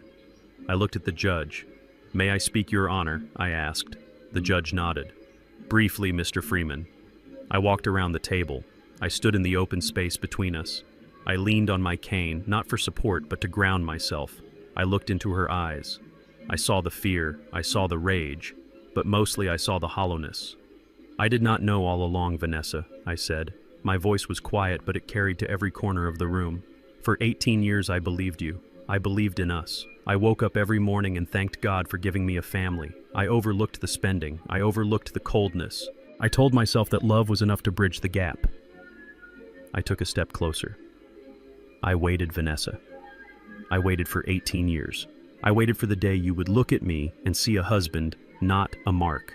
I waited for the day you would look at those boys and see sons, not lottery tickets. I waited for you to become a decent person." I shook my head slowly. "But you didn't. You chose to be a devil. You chose to sell your soul for a lifestyle you didn't earn. And you chose to sell my heart for parts. You ruined my life." She sobbed, struggling against the guards. "No," I said. "I just turned on the lights. You are the one who hates what she sees in the mirror." I turned my back on her. I walked back to my table. "I am done, Your Honor," I said. "Get her out of here," the judge ordered. The bailiffs dragged Vanessa out of the courtroom. Her screams echoed down the hallway, a fading siren song of greed and regret. I sat down next to Sloan. He closed the red binder. "It is over, Zeke," he whispered. I looked at the empty witness stand. I looked at the stunned faces in the gallery. I looked at Miller, who was packing his briefcase with the speed of a man fleeing a burning building. It was not over. Not yet. There was still the matter of the house. There was still the matter of the boys. But the foundation was gone. The walls had fallen. The roof had collapsed. And for the first time in 18 years, I could see the sky. The gavel struck the sounding block not with a bang, but with the dull, heavy thud of a coffin lid falling into place. The sound resonated in the hollow of my chest, vibrating against the ribs that had shielded a broken heart for too long. Judge Harrison did not look at Vanessa. He did not look at her lawyer Miller, who was slumped in his chair like a marionette whose strings had been cut. He looked at the paperwork before him, his face a mask of judicial fury contained by centuries of precedent. In the matter of Freeman versus Freeman, the judge began, his voice low and gravelly, filling the silent courtroom. "This court finds that the plaintiff Vanessa Johnson entered into a marriage contract with the defendant Isaiah Freeman while fully cognizant of a pre-existing and undissolved legal union with one Raymond Miller." Vanessa let out a whimper, a small, wounded sound that was swallowed by the enormity of the room. She was gripping the table, her knuckles white, her expensive manicure digging into the wood. Therefore, the judge continued, relentless as a tide, "This court declares the marriage between Isaiah Freeman and Vanessa Johnson void ab initio. It is a nullity. In the eyes of the law, it never existed. There is no marital estate. There is no community property. There is no spousal support." Miller tried to stand, perhaps out of habit, perhaps out of a last shred of professional dignity, to object, but he sank back down. He knew there was nothing to say. The video of Ray Miller confessing to the conspiracy was still burned into the retinas of everyone in the room. However, the judge said, raising his eyes to look directly at Vanessa, "This court cannot ignore the egregious nature of the fraud perpetrated here. This was not a simple clerical error. This was a calculated, decades-long enterprise designed to defraud Mr. Freeman of his assets, his emotional labor, and his life." Vanessa was shaking her head, muttering to herself. "No, no, it was love. It was love." The judge ignored her. Based on the evidence presented, specifically the financial records detailing the misappropriation of funds, the fraudulent credit lines, and the systematic looting of Mr. Freeman's accounts under the guise of a marital partnership that did not exist, this court is taking extraordinary measures. He turned a page in his file. Since there was no marriage, Vanessa Johnson had no legal right to access Mr. Freeman's funds for her personal benefit, nor for the benefit of her biological children with Mr. Miller. Every dollar spent was theft. Every check written was fraud. Vanessa looked up, her eyes wide with a new kind of terror. It was the terror of a person who realizes that zero is not the bottom. You can go lower than zero. You can go into the negative. "I am ordering full restitution," the judge declared. "Mrs. Johnson is hereby ordered to repay the sum of $5,200,000 to Isaiah Freeman. This figure represents the estimated cost of lifestyle housing, unauthorized transfers, and legal fees incurred over the last 18 years. A lien is hereby placed on any and all assets currently held in her name or held in trust for her effective immediately. $5 million. The number hung in the air, heavy and suffocating. It was an impossible sum. It was a life sentence of debt. It meant she would never own anything again. It meant she would never open a bank account, buy a car, or sign a lease without my name shadowing her demanding what was mine. Furthermore, the judge said, his voice dropping an octave, becoming colder, this court is referring this matter to the district attorney office for immediate criminal prosecution. The charges recommended include bigamy, grand larceny, identity theft, and conspiracy to commit fraud. The bailiff moved away from the wall. The doors at the back of the courtroom opened. Vanessa stood up, her chair scraping violently against the floor. "No," she screamed, the sound tearing her throat. "You cannot do this. I am a mother. I have children." The judge banged the gavel again. "Proceed, officers." 2 uniformed officers entered the courtroom. They were not alone. Behind them, flanked by a detective in a cheap suit, walked Betty, my mother-in-law, or rather, the woman who had played that role. She wasn't wearing her fur coat today. She was wearing a tracksuit, her hair messy, her face gray with the ash of defeat. She had been waiting in the hallway, perhaps hoping to testify, perhaps hoping to salvage something. Instead, she had walked right into the net. Mom, Vanessa gasped. Betty looked at her daughter. She didn't offer comfort. She looked at Vanessa with the eyes of a drowning woman looking for a buoy. "They know, Vanessa," Betty croaked. "They know about the gambling. They know about the adoption agency in Georgia. They know everything." The officers moved efficiently. They were not gentle. They did not care about the designer clothes or the social standing these women thought they possessed. One officer grabbed Vanessa's wrist, twisting it behind her back. The click of the handcuffs was loud, mechanical, and final. It was the sound of a steel door slamming shut. "Ow, you are hurting me," Vanessa shrieked. She looked at me. Her eyes were wild, her mascara running in black rivers down her pale cheeks. "Isaiah," she screamed, "Isaiah.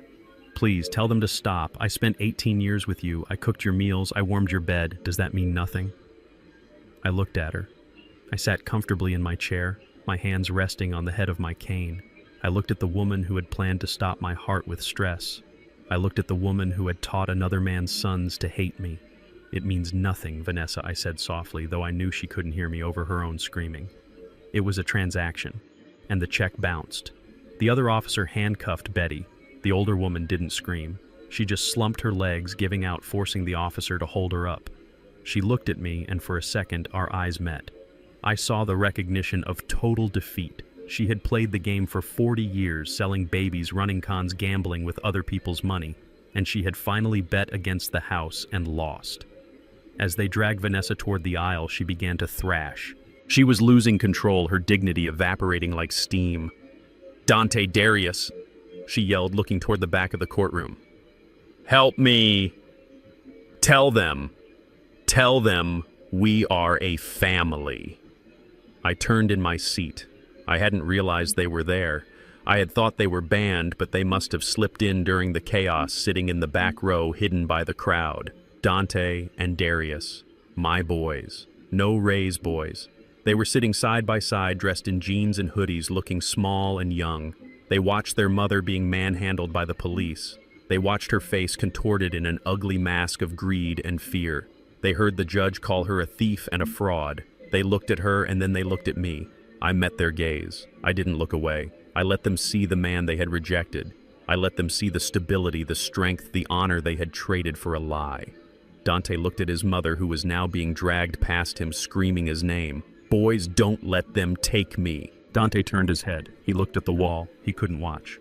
He couldn't claim her. The shame radiating off him was palpable, a physical heat. Darius put his head in his hands, his shoulders shaking. They turned away from the woman who had created them, and in doing so, they acknowledged the monster she was. They did not look at me again. They knew they had lost the right to that gaze. The doors swung shut behind the screaming women. The silence rushed back into the courtroom, heavy and thick. Judge Harrison took off his glasses. He rubbed the bridge of his nose. He looked like a man who needed a drink. "Court is adjourned," he muttered. Miller, Vanessa's lawyer, stood up. He packed his briefcase in record time. He didn't look at me. He didn't look at Sloan. He practically ran for the exit, eager to distance himself from the radioactive fallout of his client's life. Sloan turned to me. He offered a small professional smile. "It is done, Zeke," he said. The lien is already being filed electronically. We will have the house back by tomorrow. The sheriff will execute the eviction notice on the twins tonight. I nodded. Good work, Sloan. I stood up. My hip was stiff, but I felt lighter than I had in 20 years. The parasite was gone. The weight was lifted. I walked down the aisle. I walked past the empty benches. I walked past the spot where Dante and Darius were still sitting, frozen in their misery. I stopped for a brief second. I could hear Darius sniffing. I could smell the cheap cologne Dante wore, the same smell that had been in my house the night he shoved me.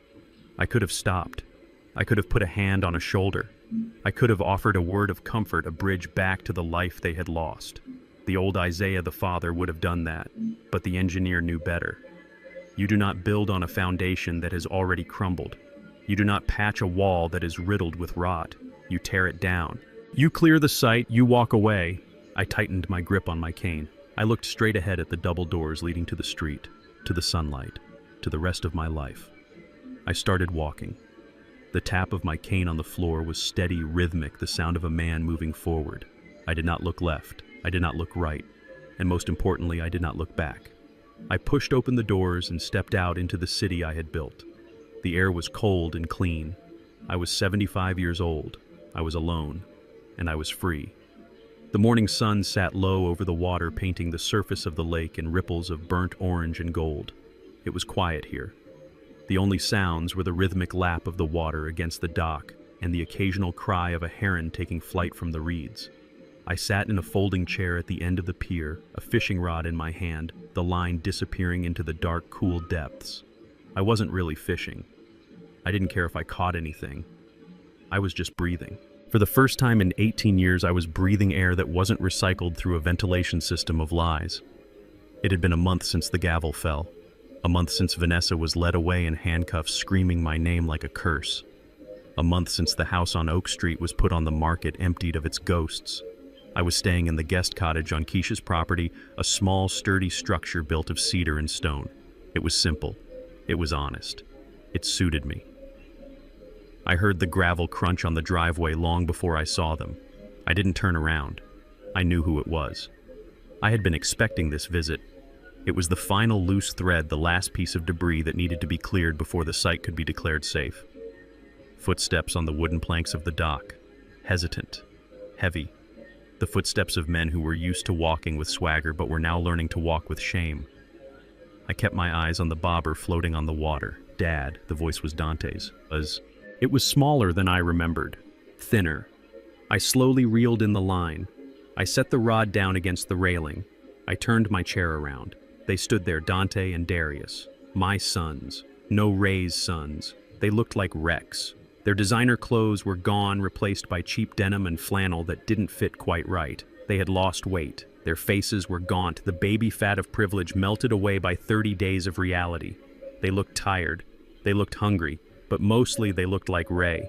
I saw it now clear as day. The set of the eyes, the weak curve of the mouth, the way they stood shifting their weight looking for an angle. It was biology screaming its truth. But layered over that biology were 18 years of my memories.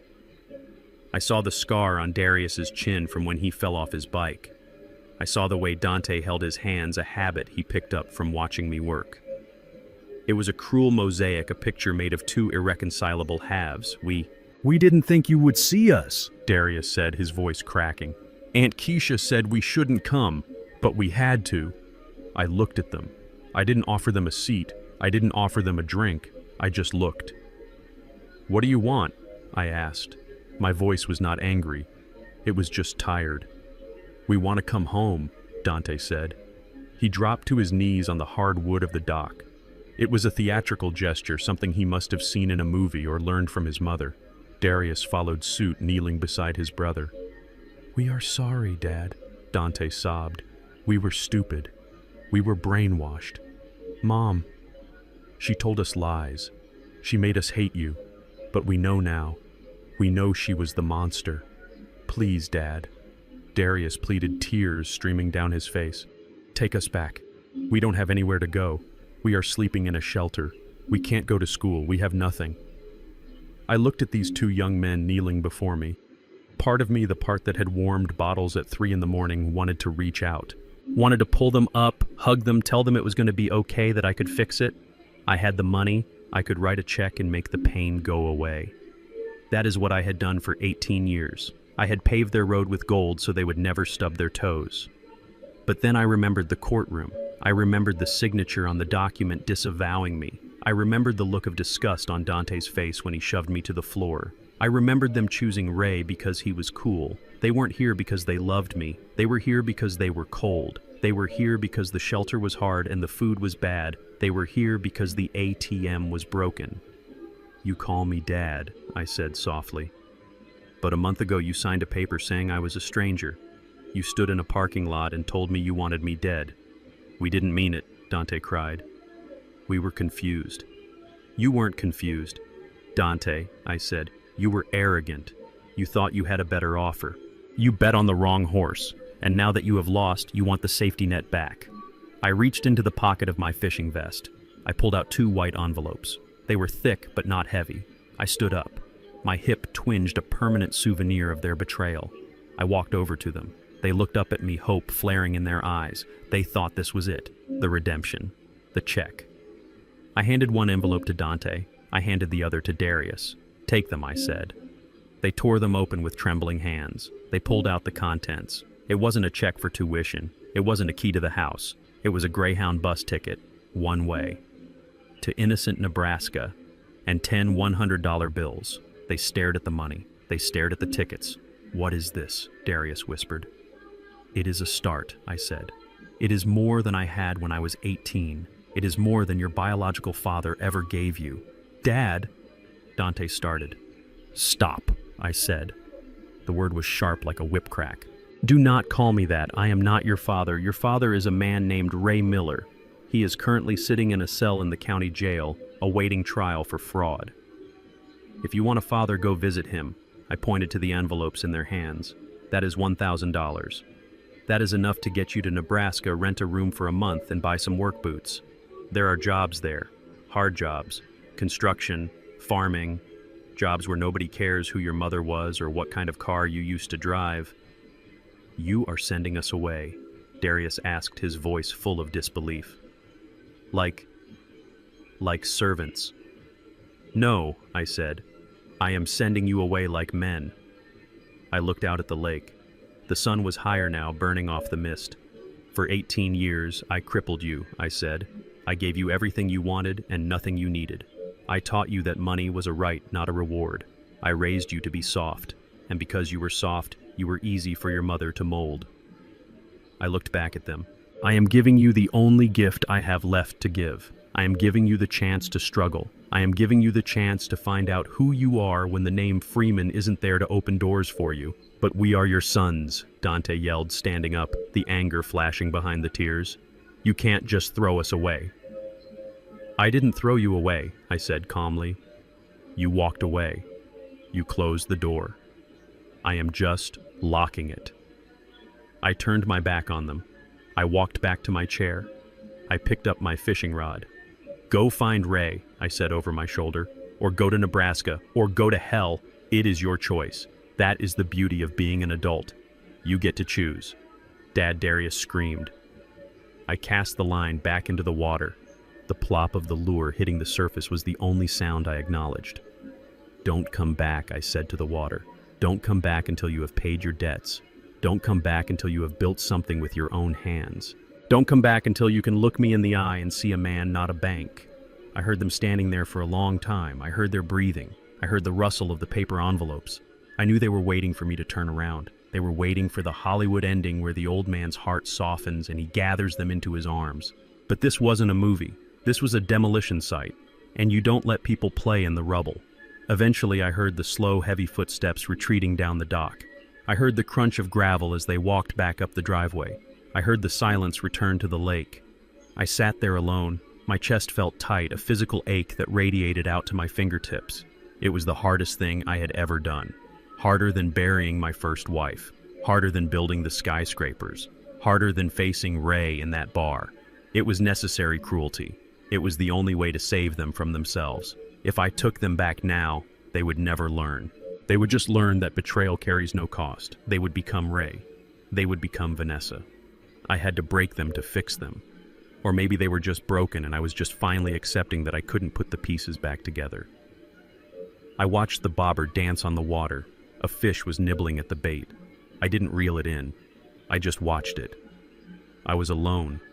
I had no wife. I had no sons. I had a daughter who loved me, a son-in-law who respected me, and a fortune I had protected from the wolves. It was enough. It had to be enough. I took a deep breath of the clean, cold air. I was Isaiah Freeman. And I was finally, truly free. The for sale sign in the front yard of the house on Oak Street did not stay up for long. In this market, a custom-built colonial with a structural integrity rating of 100% is a rare find. I sold it to a young couple, a doctor and a teacher, who looked at the high ceilings and the crown molding and saw a future. I looked at the same walls and saw only the past, a museum of 18 years of deception. I walked through the empty rooms one last time before handing over the keys. The movers had taken everything. The furniture was gone. The art was gone. The echoes of Dante and Darius running down the hallway were gone, silenced by the fresh coat of paint I had ordered. I stood in the dining room looking at the spot on the floor where I had fallen, where my hip had slammed against the wood. The scratch was still there, faint but visible, a scar on the house, just like the ache in my joint was a scar on my body. I did not feel sentimental. I felt like a demolition expert walking away from a successful implosion. The dust had settled. The site was cleared. It was time to build something else. I drove away from Oak Street without looking in the rearview mirror. I drove to the courthouse one last time, not for a hearing, but to witness the conclusion of the paperwork. Sloan met me in the lobby. He looked grim but satisfied. "It is done, Zeke," he said, handing me a thick file. "The judgment is finalized, the liens are perfected, and the sentencing hearings are concluded." I opened the file, I read the numbers, I read the years.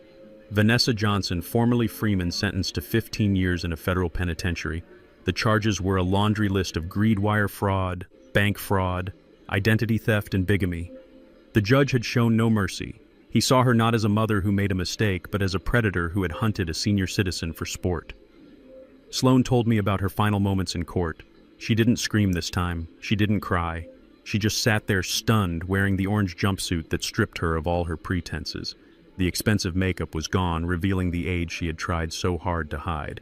The designer clothes were gone, replaced by the uniform of the state. She looked small. She looked ordinary. She looked like exactly what she was, a grifter who had run out of road. 15 years. She would be nearly 60 when she got out. Her beauty, the currency she had traded on her entire life, would be gone. Her sons would be men in their 30s. The world would have moved on without her. She would rot in a cell, surrounded by women who didn't care about her social standing or her plans for Paris. She would have a lot of time to think about the $3 million she stole and the man she underestimated. Betty didn't even make it to trial. My mother-in-law, the architect of my misery, the woman who had taught her daughter how to paint bruises and fake tears, died 3 days after her arrest. Brad told me the news. She was in the detention center holding cell waiting for her arraignment. Her lawyer had just delivered the news that Vanessa was facing a 15-year minimum and that the evidence against Betty herself, the gambling, the baby selling, was irrefutable. She had a massive stroke. Her heart, which I had assumed was made of coal, finally gave out under the pressure of her own schemes. She collapsed on the concrete floor of the cell, surrounded by strangers. I did not go to the morgue. I did not send flowers. I did not pay for the funeral. Vanessa was in custody and couldn't arrange it. The twins were destitute and couldn't afford it. Betty was buried by the state in a pauper's grave, a final poetic indignity for a woman who had spent her life chasing luxury at any cost. She died as she lived, gambling with stakes she couldn't cover. And Ray Miller, the biological father, the cool dad. He didn't last 6 months. Prison is a hard place for a man who talks too much and owes too much. Ray had gambling debts on the outside, and it turns out debts follow you inside the walls. Brad heard it from his contacts. Ray had tried to run a hustle in the yard, tried to play the big man. He offended the wrong people. He was found in the showers with a shiv in his ribs. He died alone on a wet tile floor, bleeding out before the guards even noticed. The 3 people who had conspired to destroy me were gone, dead or buried in concrete boxes. The threat was neutralized. The enemy was liquidated. But there was still the matter of the collateral damage, Dante and Darius. I saw them a week after I sold the house. I was driving my Cadillac through the industrial district, heading to the steel yard to check on a materials order for a friend. It was raining a cold gray drizzle that turned the city into a monochrome photograph. I saw them at a bus stop near a construction site. They were wearing neon yellow vests and hard hats that looked too big for them. Their boots were covered in mud. They were eating sandwiches out of plastic bags, huddled under the shelter of the bus stop, shivering. I pulled the car over. I rolled down the window just an inch. I watched them. They looked exhausted. Their faces were thin, the soft edges of privilege honed away by hard labor. Dante had a bruise on his cheek, probably from a piece of rebar or a clumsy swing of a hammer. Darius was rubbing his lower back, a gesture I knew well. They were working. They were digging ditches or hauling concrete. They were doing the kind of work I had done when I was 18, the kind of work that breaks your body if you aren't careful, the kind of work that teaches you the value of $1 because you bleed for every single cent. They didn't see me. They were too busy eating, too busy being tired. They weren't talking. They weren't laughing. The swagger was gone. The arrogance of the private schoolboys who thought they owned the world was gone. In its place was something else, something harder, something real.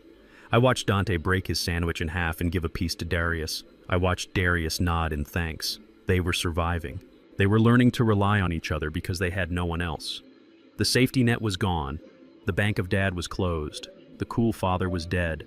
The rich mother was in prison. They were Millers now living a Miller life. I put my hand on the door handle. A part of me, the father part that never really dies, wanted to get out, wanted to call them over, wanted to put them in the warm car and take them to a steak dinner, wanted to write a check for their tuition and say, "It is okay, I forgive you." But I took my hand off the latch. If I saved them now, I would ruin them forever. If I saved them now, they would never learn that actions have consequences. They would go back to being entitled, soft, and ungrateful. They needed this mud. They needed this cold. They needed to know what it felt like to stand on their own 2 feet, even if those feet were blistering in cheap boots. I rolled the window up. I put the car in gear. "Goodbye, boys," I whispered. "Become men." I drove away. I left them in the rain. It was the cruelest, kindest thing I could do. I moved into a townhouse 3 blocks from Keisha and Brad. It was smaller than the mansion, but it was solid. Brick walls, hardwood floors, a fireplace that drew perfectly. It was a home, not a stage set. I spent my days consulting for the firm, taking only the projects that interested me. I spent my evenings having dinner with my daughter and her husband. I watched my grandson play in the yard. I taught him how to hold a hammer. I taught him how to measure twice and cut once. And I did one more thing. I took the money I had recovered from Vanessa, the millions she had tried to steal, the assets the court had seized and returned to me, and I started a foundation, the Isaiah Freeman Scholarship Fund. It was not for my family. It was for kids like I used to be. Black kids from the South Side. Kids with calloused hands and bright minds who wanted to be engineers, architects, and builders. Kids who knew the value of hard work but didn't have the means to get the education they deserved. Every year I selected 10 students. I paid their full tuition. I paid for their books. I paid for their housing. I gave them the start that I had given Dante and Darius. But these kids didn't take it for granted. They looked at me with hunger and gratitude, not entitlement. I met with them once a month. I mentored them. I told them stories about the bridges I built and the mistakes I made. I told them about structural integrity. One afternoon, 5 years after the trial, I was sitting on my porch reading a letter from one of my scholars. He had just graduated top of his class from Georgia Tech. He thanked me for saving his life. He called me a father figure. I put the letter down and looked at the sunset. I was 80 years old. My hips still hurt when it rained. I was alone in the sense that I had no wife, but I was not lonely. I had purged the rot from my life. I had torn down the condemned structure that was my marriage. And on the empty lot, I had planted a garden.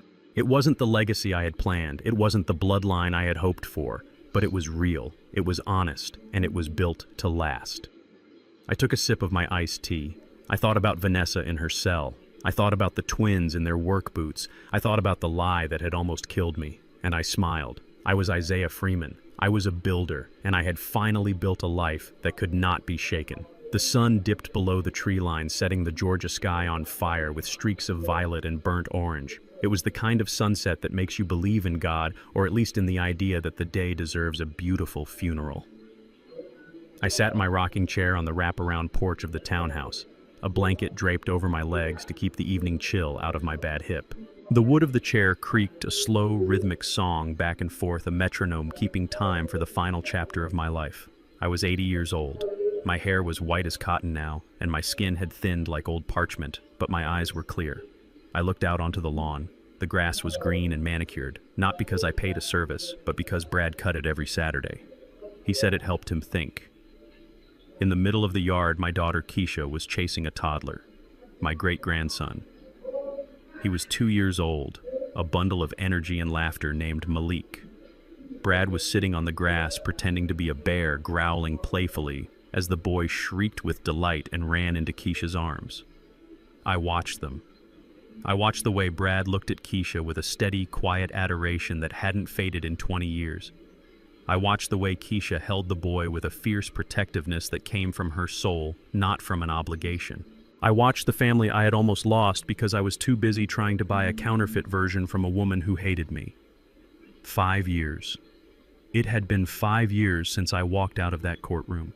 5 years since I burned the bridges to the island of lies I had lived on. People ask me sometimes if I am lonely. They see an old man living in a guest house without a wife, and they assume I am sad.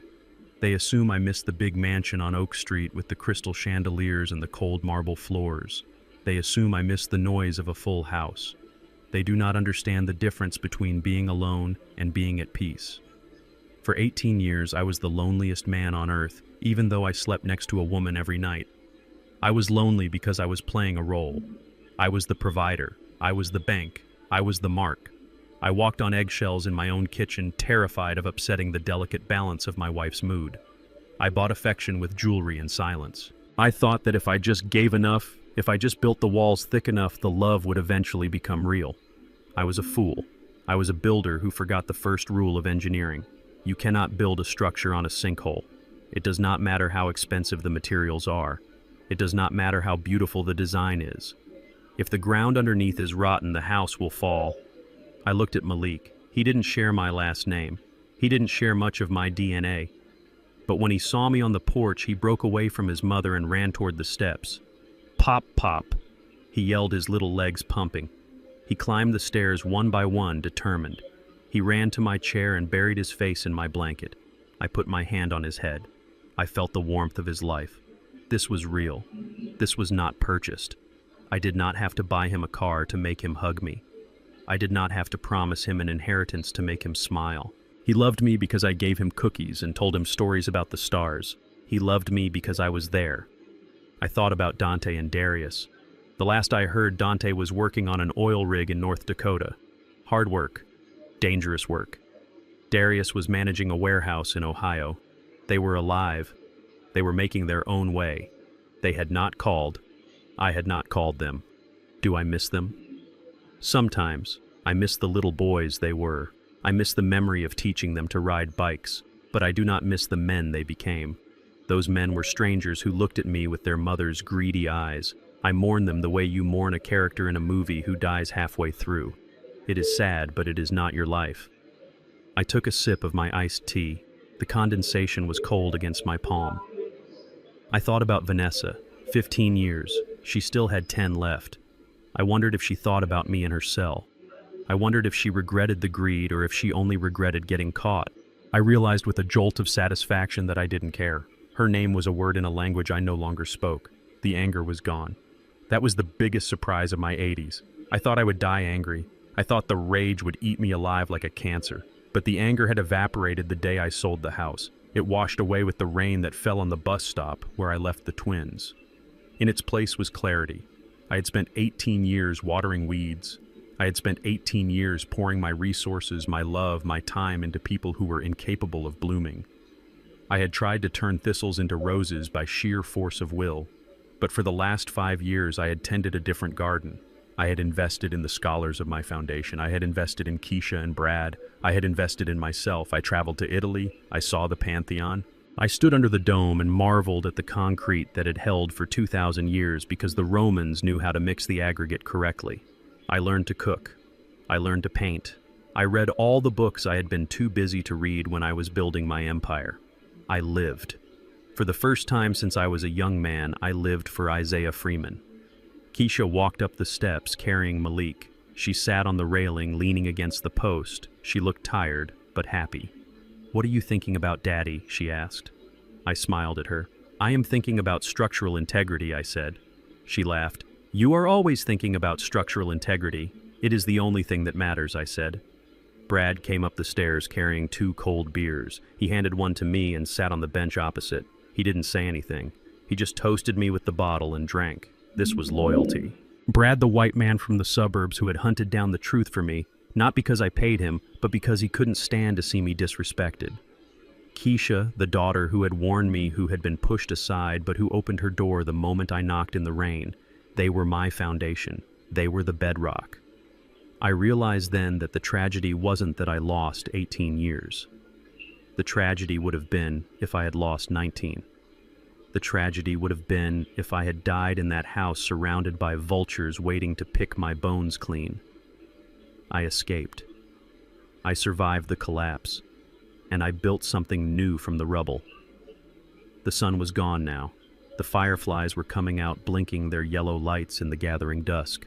I leaned back in my chair. My heart beat steady and strong. The doctor said I had the heart of a man 20 years younger. It turns out when you remove the poison from your life, the body heals itself. I looked at my family, my real family.